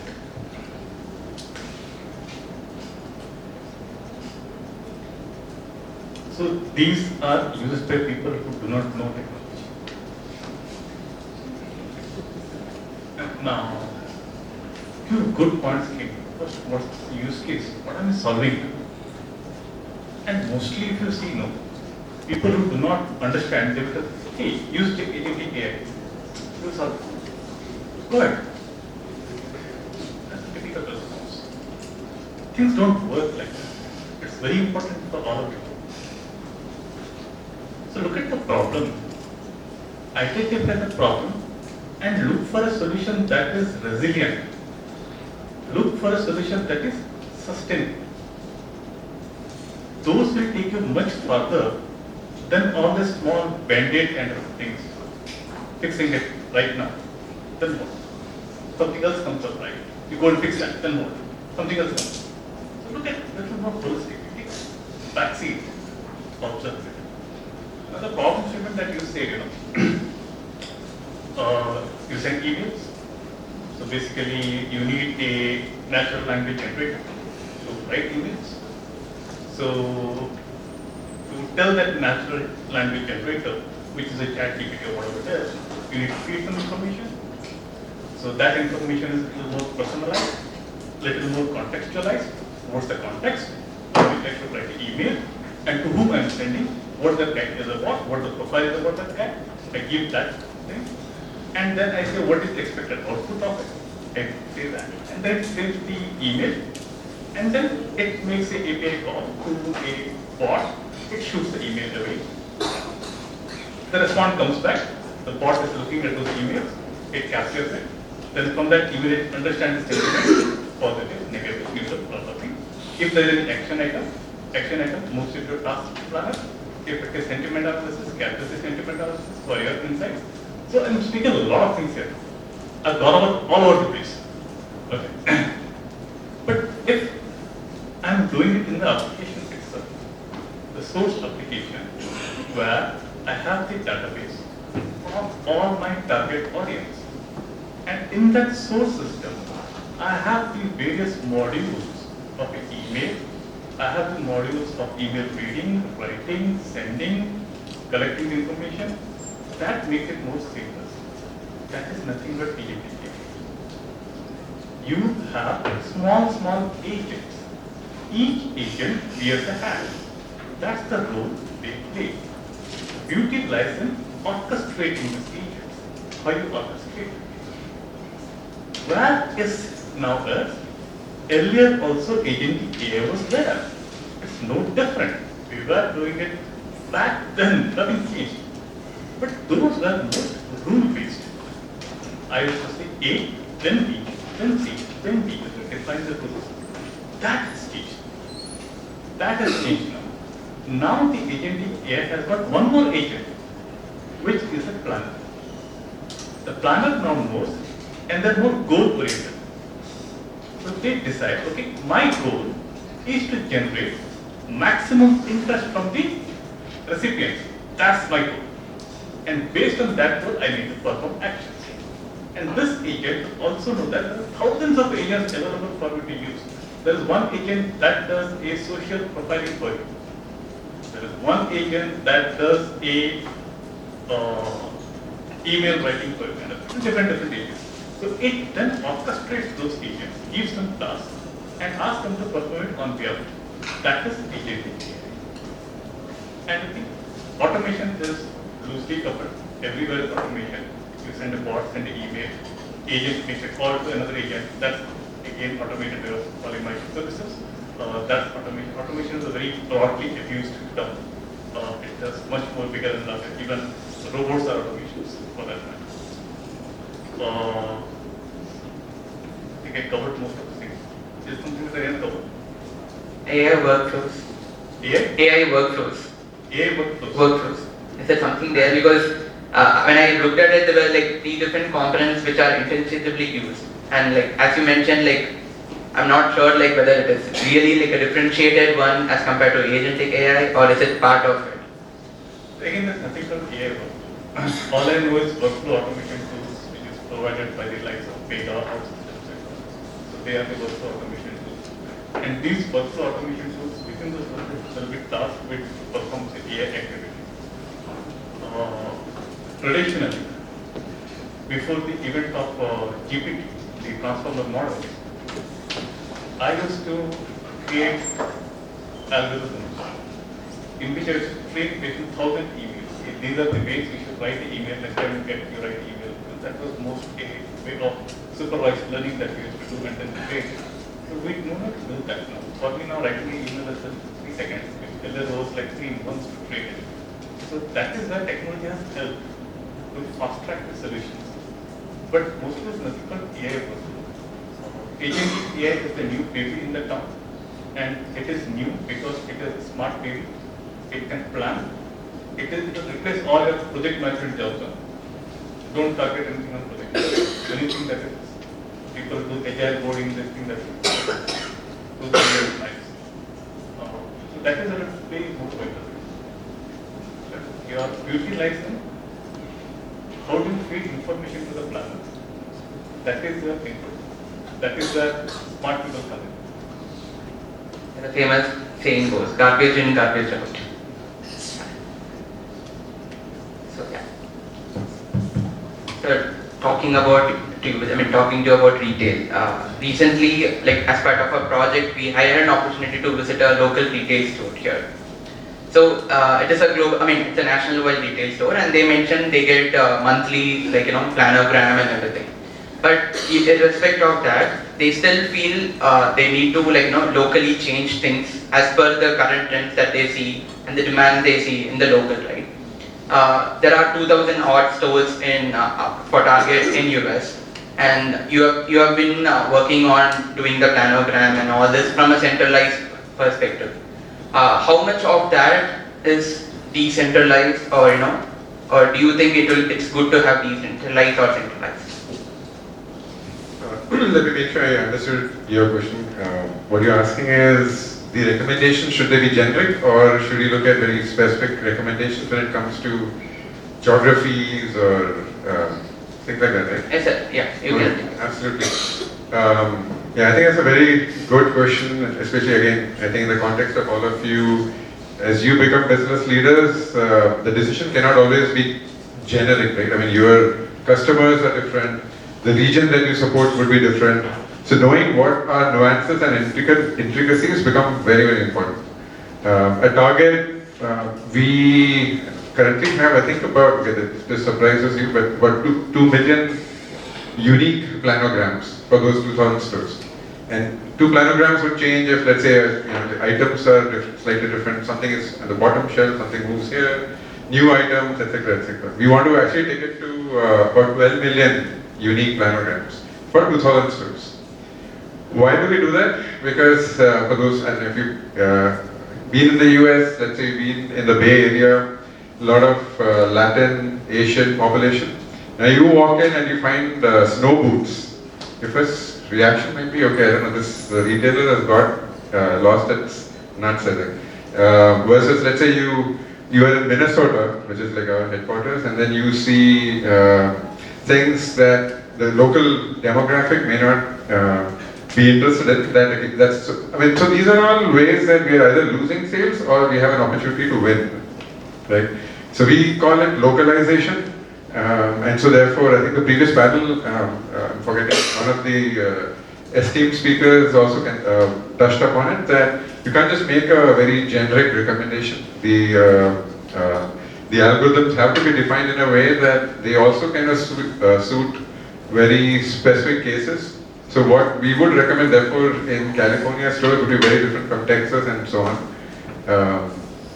So there is a lot of study that we initially do because if you just use data as is, it's going to lose a lot of these nuances, and what you're going to recommend is fairly generic, right? So there's a strategy that we have called segmentation, and actually all retailers have it, but for us too, this is critical to make sure that when we have a customer walk into a particular store, and then this may sound I don't know, interesting, but we also have some around our stores something called trade areas, which means a trade area could be separated by a highway. A store that is on the east side of the highway may actually look different in terms of the items it may be carrying because of the demographics around that. So this is a big game changer for retailers. I think not being very generic, but being very knowing about who your customers are in that location. I don't know if any of you have experienced, if you walk into one of the Indian retailers, I don't know if you see differences. If you don't see differences, I think segmentation strategies are not yet in play. And another follow-up question there is, when you go about pricing strategy or pricing recommendation, right? So this concept of dynamic pricing is much more easier to implement in a digital system like a Q-commerce or e-commerce. When it comes to retailing aspect, you have to push it through a promotional, discount or bundling thing. So how do you approach from a data scientist perspective, coming to that pricing strategy, or how do you build those algorithms basically? Now you're starting to ask trade secrets. This is how I would probably answer it. Pricing is a very tough nut to crack. I think I've taken sessions on pricing at colleges. One thing I always start with saying is, you studied your LM curves, ISLM curves. They're all useful because when we as in my data scientists start building a pricing algorithm, the first thing we say is go back to research, look at maybe as simple as start with Google Scholar, learn every pricing work that's published in research over the last, let's say, few years, and understand what has academics been talking about the economics of pricing.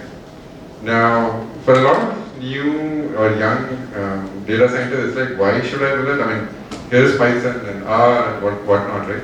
But know that solving any problem goes back to the root of understanding a consumer, what drives a consumer, and all that comes back to a lot of theory that we are studying in college. So we spent actually a couple of sprints only looking at research papers before we even start solving a problem. Making sure we understand all the different approaches and say, okay, here is probably the latest and the best, and then we start experimenting. Pricing also is not, okay, you spoke about dynamic pricing, right? I agree. Pure e-commerce retailers employ that. At Target, we are a bit careful about this because what we are also sensitive about is we don't want guests to feel that they saw a page, the price is X, They came back after, I don't know, 10 minutes, they refresh it. Price being one, of course there is economic reasons of why, I mean again going back to why a price could change. We don't employ that now. In stores, another challenge that goes into changing prices frequently is okay, again this may sound interesting, but you have to print a price. Somebody has to manually go stick it on the aisle. It costs a lot of money. We spend billions of dollars on store labor every year. So we have to be super conscious about, can we just randomly keep recommending prices? No. Because like I said, right, somebody has to print it, walk up to aisles, and I'm talking about millions and millions of price points that have to be changed to this. Things are changing though in the retail space. If you've read about electronic shelf labels, they used to be kind of weird maybe a few years back. But recently, when last month I was in the US, I got to visit a few competitors. I could see that huge improvement in the technology. We are also looking at experimenting and hopefully moving fast. Yeah, ESLs will be a game changer in terms of when it comes to pricing, because when an algorithm would decide a price, it's as simple as saying deploy it using your containerized architecture, API calls, and it just changes the price in the store, even if, let's say, the data scientist who's recommending it is sitting in back. And these ESLs look very nice and fancy.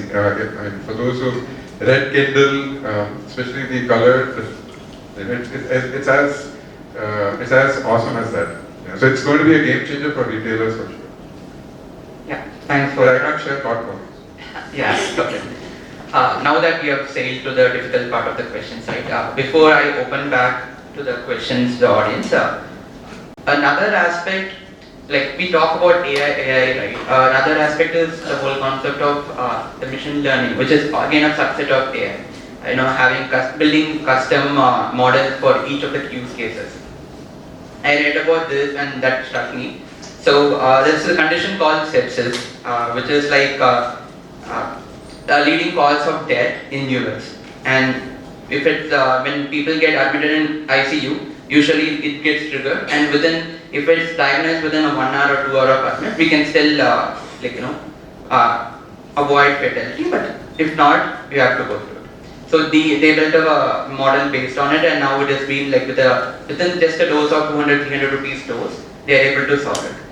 So, and this is an open question for all the panel members here. How important, or rather I would say, how much of a significant difference it will make for organizations to build a custom model to their particular use case rather than going again into a general? And also, can you talk about the cost angle involved, because this again takes a lot of R&D behind it, right? Can you also talk about the cost angle? Open to hear your comments.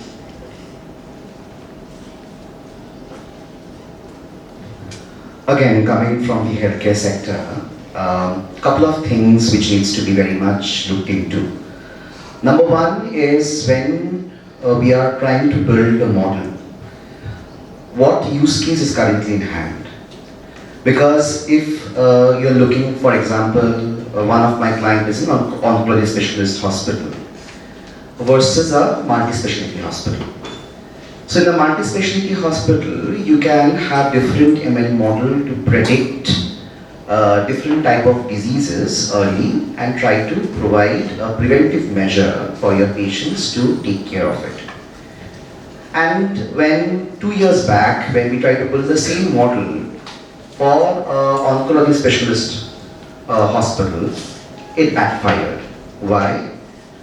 We have this very good vision that because we have built a model which can detect early tumor, brain tumor, and help cure that at the very first stage. And with that thought process, we went ahead because the client wanted to have an early detection of cancer. And it backfired. Why it backfired? Because cancer is driven through genomic changes, right? And every gene, every human body is different to accepting different type of cancer in the body. So the model which was relevant for a tumor was not relevant for a cancer genomic patient. So we have to build that model very specific, understanding the medical information from the doctors, and the line of treatment to do an early detection of breast cancer or a head and neck cancer. And now that model has been readily accepted by different oncology specialists and doctors to go for that particular treatment. Now, again, it has both pros and cons to it. If I am a single standalone oncology specific unit who doesn't have that budget to build that model, can I do it? Probably no, right? That's where amalgamation of healthcare teams coming together or hospital coming together to create a common data model or a common platform where we can share information which are not price sensitive or treatment sensitive.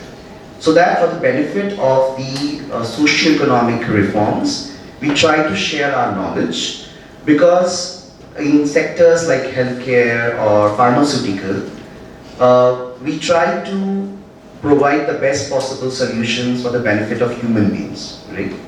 So there, we try to bring in that thought process. Okay, we have to build a prototype which can be then used or reused at some point of time. But again, it has to be very user specific and use case specific driven, and the model has to be trained accordingly, and we have to be again very ethical in using the common information available. Because if you can see, a lot of doctors tell me very often that a patient comes to me and says, "Sir जी मुझे लग रहा है कि मेरे पेट में tumour है." क्यों? नहीं, मुझे 2 दिन से वॉमिटिंग हो रहा है, हेड में थोड़ा पेन है, तो I googled it and I found that these are symptoms either for a cyst or I have a cancer. Maybe not. So again, we have to be very specific in identifying that the content which is getting generated through different blogs, social medias, how that is relevant to you. So again, ethical AI-driven programs come into picture. So we have to also be very fundamental in identifying, when training our models, LLM models or our MLOps, how we are going to fetch from which portal medical information which are relevant and which can actually help train that model better to solve that particular use case. I just wanted to add whatever my co-panelists was telling, right? Like, say for example, a blanket solution is good for a start, for any organization or for research purpose, for any startup company, right? But is it all good? No, it's not sufficient. Why? Definitely a tailor-made solution is very, very important. As a human, 10 years back we'll say, okay, let's go to a restaurant and eat. It's a blanket, right? So whereas now what you say, hey, what cuisine you wanted to try? Being very choosy there. I want to try this or this, that. Even after going there, you are still hyper-personalizing. Make it my spice, right? So even for the food, as an individual, when we expect so much of hyper-personalization, imagine what level of personalization is needed for a corporate organization, right? Because so much amount of money is needed. Let's take the same example, your Santa example, right? All of us get annoyed with the personalized message because the message is not, it's personalized, but probably it is not going for the right audience at the right time when they need it. I'll just give an example. I just entered into the airport, Chennai airport. I didn't even get into the airport, the fence. I got a push message from Rapido. Okay, are you looking for a cab? I was like, wow, right? With the name and everything. It's personalized. Probably it's a kind of a blanket solution. The person should really think, and I should give a feedback to Rapido, whether I'm entering the airport or exiting it, right? When I'm entering, it is giving that personalization. This is how the hyper-personalization will happen. I think in a lot of things, because there is also cost involved in it when I'm trying to identify the audience and then pushing them, there is a cost. But if the hit ratio is not converted, right, then it's a loss for them. So why this hyper-personalization or tailor-made solution is needed is, you understand your customer more and then give the personalization. And that's very, very important for the business. And it is not always a lift and shift, right? When you make it, whether it could be predictive, as per what we are saying, right? Whether it could be a predictive or generative, when you should go for LLM, when you should go for SLM, all of this totally depend upon what is the end problem statement that you are trying to solve and what is the value you wanted to get out of it, right? If you want your sales conversion to be just less than 2%, you can go for a blanket conversion if you are ready to accept the cost for experimental purpose to start with. But eventually, as you keep moving on and on, instead of that, you should go for a tailor-made solution which will increase your percentage from 2 to 26%. That is the benefit as well involved in it. So everything is focused on ROI. What you give, what you receive. So the more you put effort to hyper-personalize it, that much is the revenue.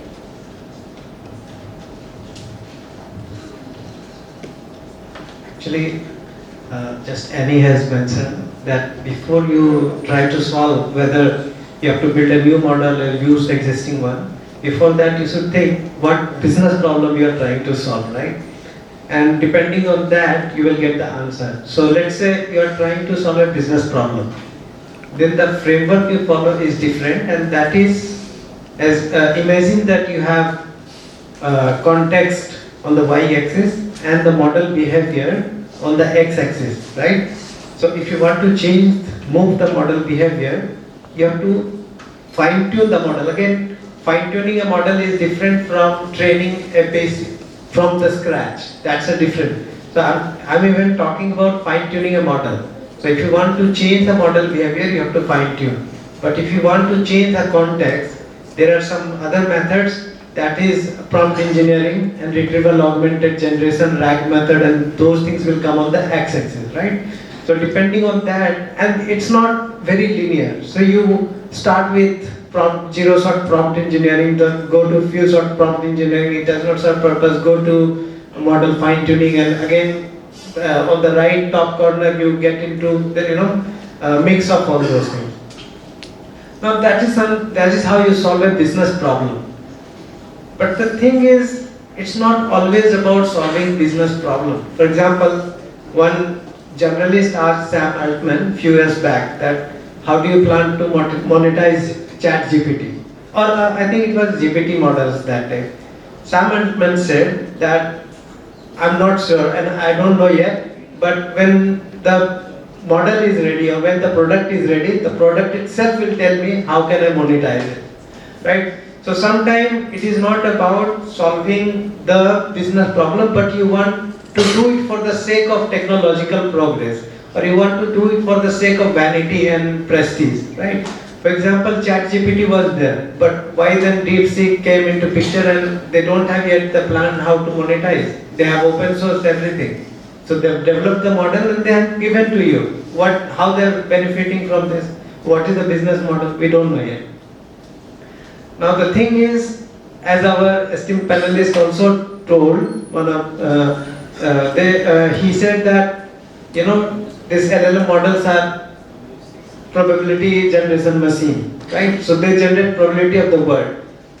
And now, should we stick to this? Do we need another model which can be more like human, which is not a probabilistic model, but the way human think, that is artificial general intelligence, AGI.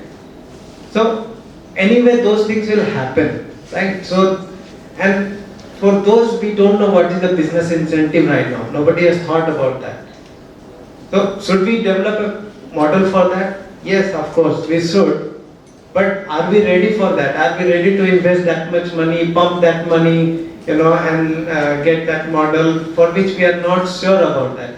So first, count your resources and priorities, and then decide whether you should go for a new model, new fine-tuned model, or the out of the shelf model which is available, right? So this is how we can select what should we do. Okay, so on this I will quickly put my perspective. So I think a lot of you have already given on small language models, fine tuning of models. So especially on the economic side, especially how how the things are working currently. So there are at many places many of the solutions are still not feasible with the current technology. So especially when you want to fine tune, or the data is not available, or maybe infrastructure challenges or those things. So I think it will evolve in 2-3 phases. So the first phase will be, say for example, when so organizations will identify, say this is the kind of a critical use case, but this cannot be basically solved as of now. Then there are second layer of companies or organizations which you can say, for example, OpenAI or Microsoft or Google, which are basically working on the foundation models. So much of the capabilities in next 1 or 2 years will be developed on that side, and then it will be kind of after that it will be democratization of the solutions. Will be I think more feasible, more small language models or agentic kind of solutions can be built for very specific problems. And if the say for example the second layer where the foundation models are built in better and more cost efficient manner, then those solutions, the specific solutions can be built with much ease and much in a much economical manner. That's what I want to I think we discussed a lot about it. Just last 2 cents on it. Assuming that you have to get it to a custom model, your investment is pretty heavy on the data. Whether you have the right amount of data in the right shape, right format to be consumed, that is most important. That will be a vital role. Building that AI model, training, checking, those kinds of will be less cost than data. The second cost that is most important is how your reinforcement learning is happening. That pipeline, how that is happening, is that happening in the right way? That's the second layer where you invest the most of your thing. So the cost is no straight answer. If someone says, what's the cost? It depends. And you have to do an assessment of what is that you already have, then to know what are the gaps that exist, and based on that you come up with a cost. So it is not a very pretty easy thing to answer yes or no. I think a good thing, I mean, I also quickly wrap this up.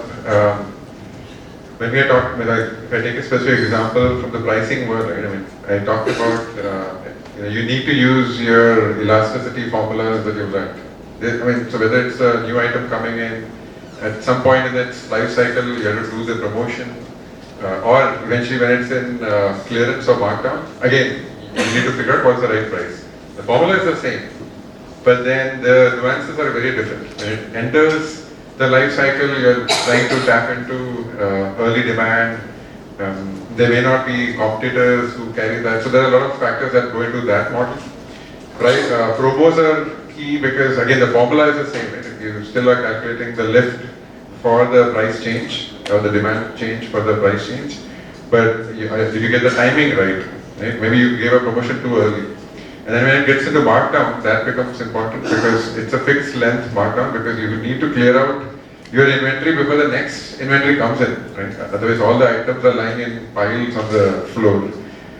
So we look at these custom models, but then I think a newer wave that's there is how do you do a lot of reuse? So there are concepts, I said, right? The formula of how do you calculate elasticity is the same. So the module that's calculating that, how can you reuse it in different models?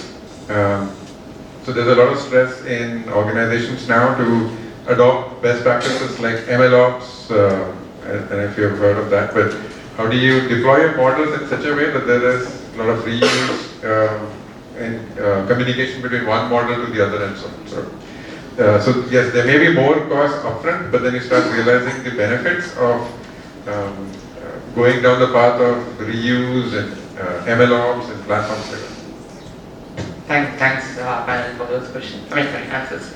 I'd like to open the forum for questions. Just a suggestion, mention to whom you are asking the question.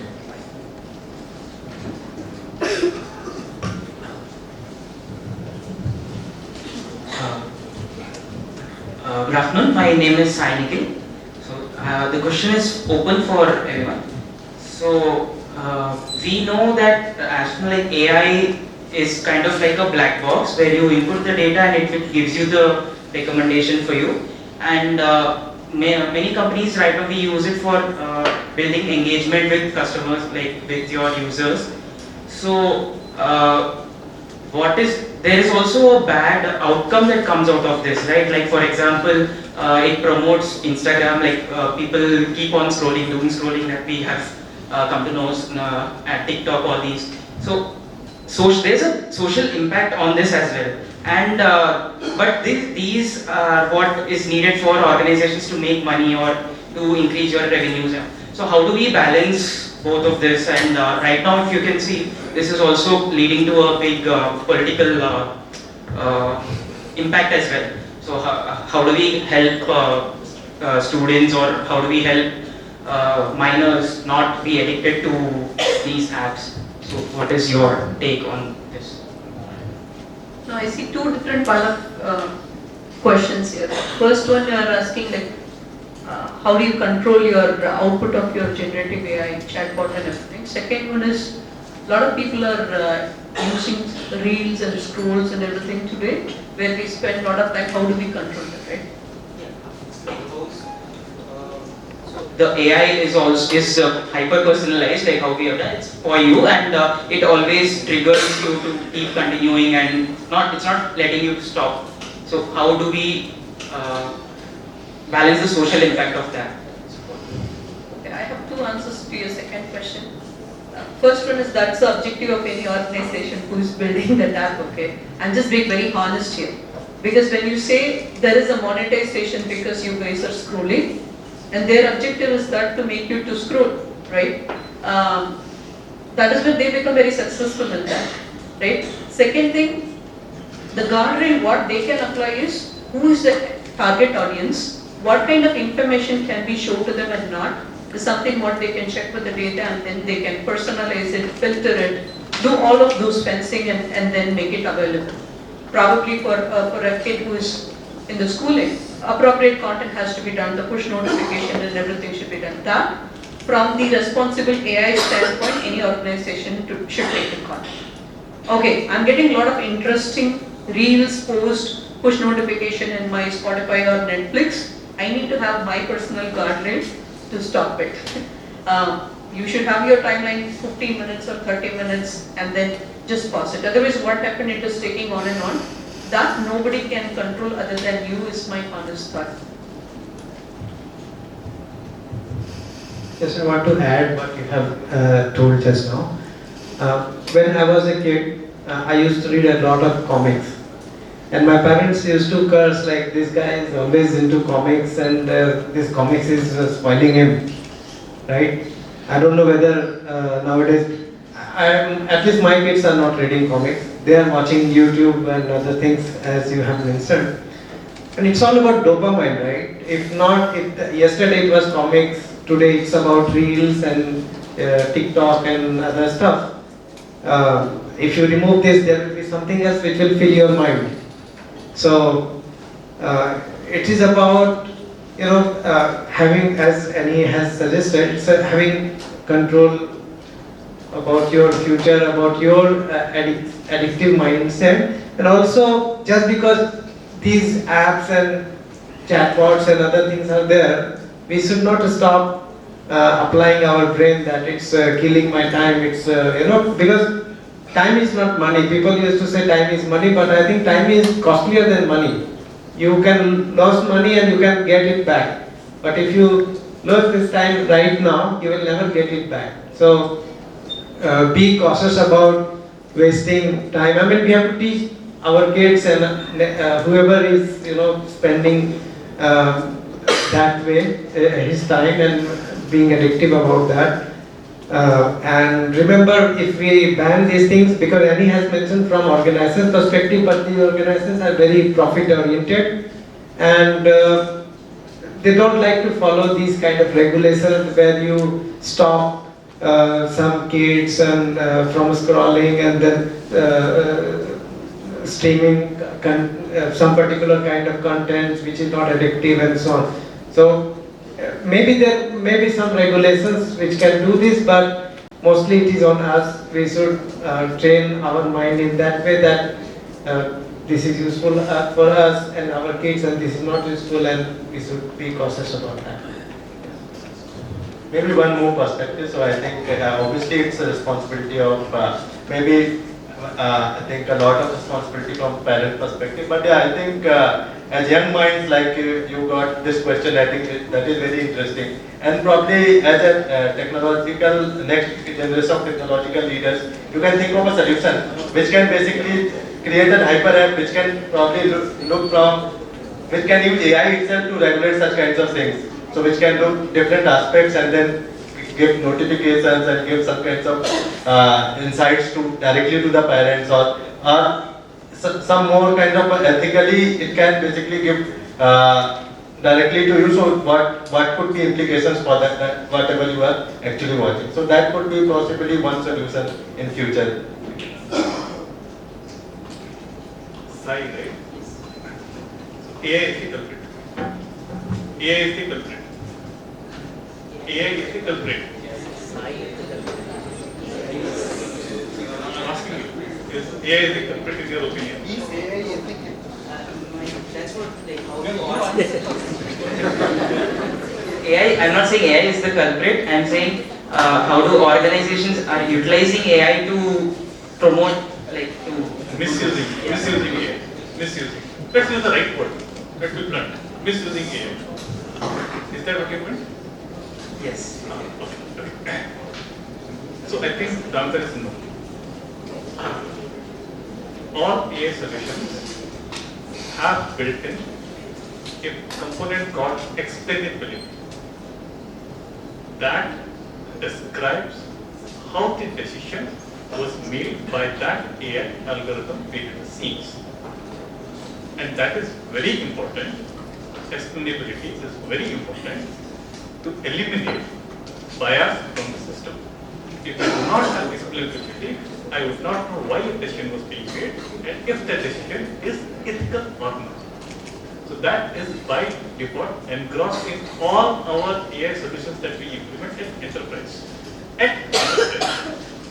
Now coming back to your question on social media, if you are an Instagram follower, you watch Instagram videos, the videos that you liked, based on that you will set the next set of recommendations. If you see Google ads, you can click on that, stop seeing this ad, and then it will ask you why you are choosing so. So most of this what you see is user behavior driven. Based on your user behavior on that particular application, it is showing the next feeds. Someone asked in IRCTC why I am seeing this advertisement. Right? Something was there, and to which our Ashwin he responded. It is because you select those ads. You double click on those ads, which means you like those ads, so the next ads follow. So it is not that a black box. Most of that, as many of you have told, it is with the education of ourselves. How do we control it? There are places you can pause the notifications, limit your feeds, you can do all of that control. Young minds, they don't have time for that communication. So we all take it as it comes. But I think there are controls in place. Governments also have controls in place. To what extent it is enforced, that could be a separate topic for another day. But it's not as bad as you think. Small follow-up on that one, right? So when you said that it's based on the user behavior, don't you think this is like the causing of I am liking some certain types of articles and I am getting recommended those articles again and again? So this is also causing like a bubble in social media. Kind of. Yes, democracy, right? You like freedom. Or else you'll complain I'm not allowed to speak in this country. So no one can come and control, hey, you should not see this recommendation, see this content anymore. You have seen 30 contents of this. No, you cannot see any romantic movies anymore. You've seen 30 romantic movies. Then that is your evading your freedom, right? Your independence. Rules cannot be that bad either. There are two sides of the coin. So it is up to you to control what you want to see. And to a certain extent, the law enforcement agencies can come and control based on the rules. But that's a different level of freedom. that's beyond this discussion, this group right now. I mean, I have an answer for the first part, which I'll kind of double click to what he said. Explainable AI, actually he kind of stole my answer. No, but I'll give you how we approach.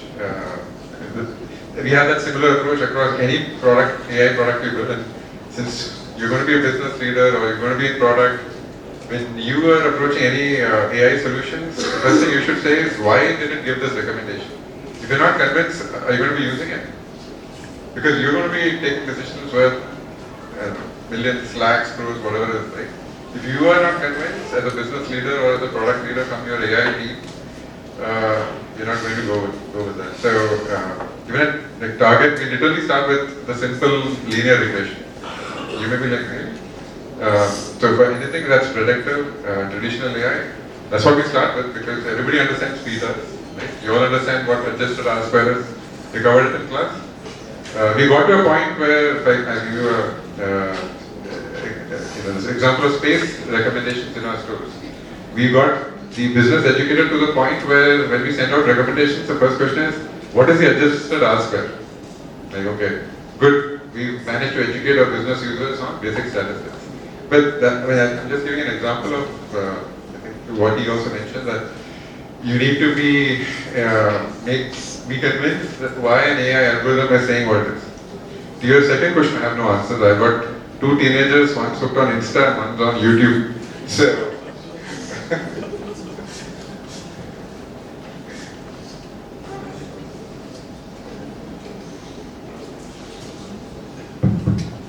yeah, I think we can conclude the panel actually. So a couple of just takeaway from the discussion today. One thing is, when coming to AI solution, rather than seeing it as a tool, seeing it as part of a function in the main organization, aligning to the main strategy as well, right? And another is, don't just marry to the solution in hand, rather go to the problem, go to the drawing board, start with where the problem is and towards the upwards. Thanks panelists for this wonderful insights, and it was wonderful talking to you. Officially concluding the panel, this is Rahul. Over to you, host.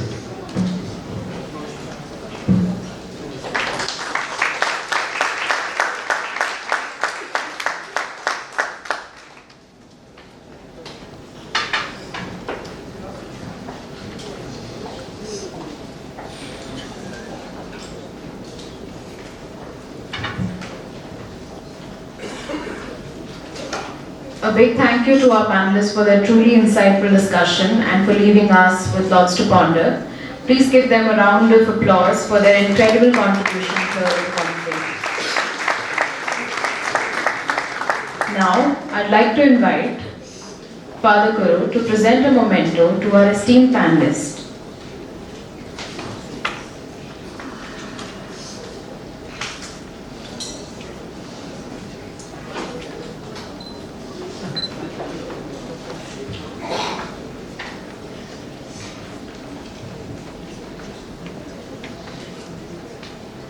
Inviting Mr. Sankansal Mukherjee to receive the memento.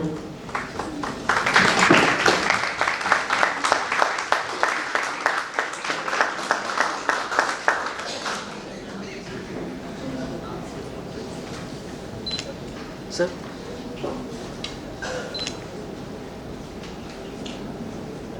I'd like to invite Ms. Anne Grace to receive the memento.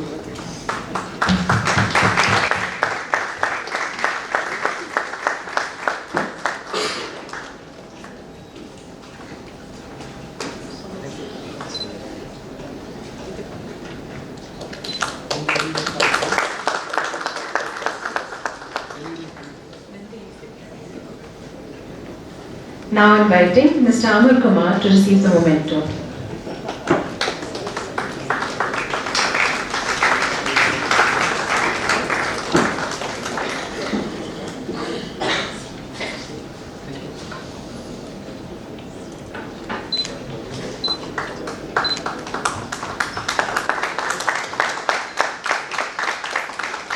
Now, I would like to invite Dr. Amit Sacha.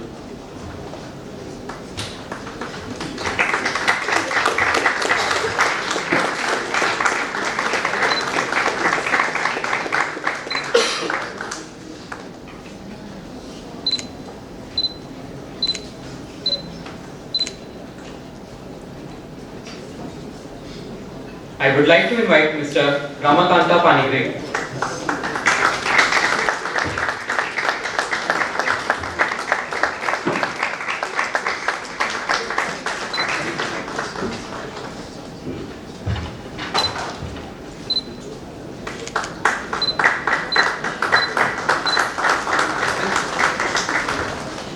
Now, I would like to invite Mr. Rohit.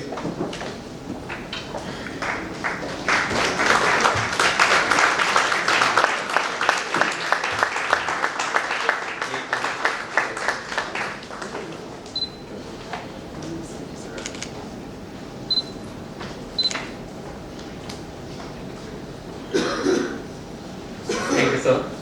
I would like to invite all the panelists from panel 2 as well as Raul for a photograph.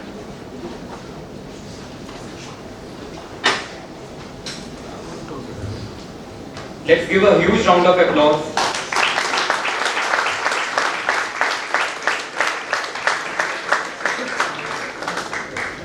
Front side आ जाइए sir.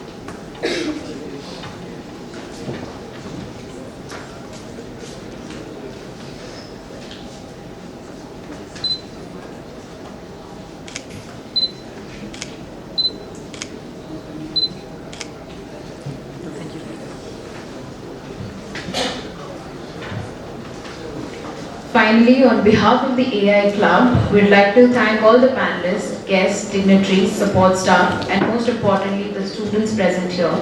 On behalf of the students, we'd like to thank the AI Club and Anshu ma'am for organizing this wonderful event that has brought us a wealth of stories, insights, and perspective. Thank you all. Signing off for today. This is Nidhi. And this is Prateek. Have a great day.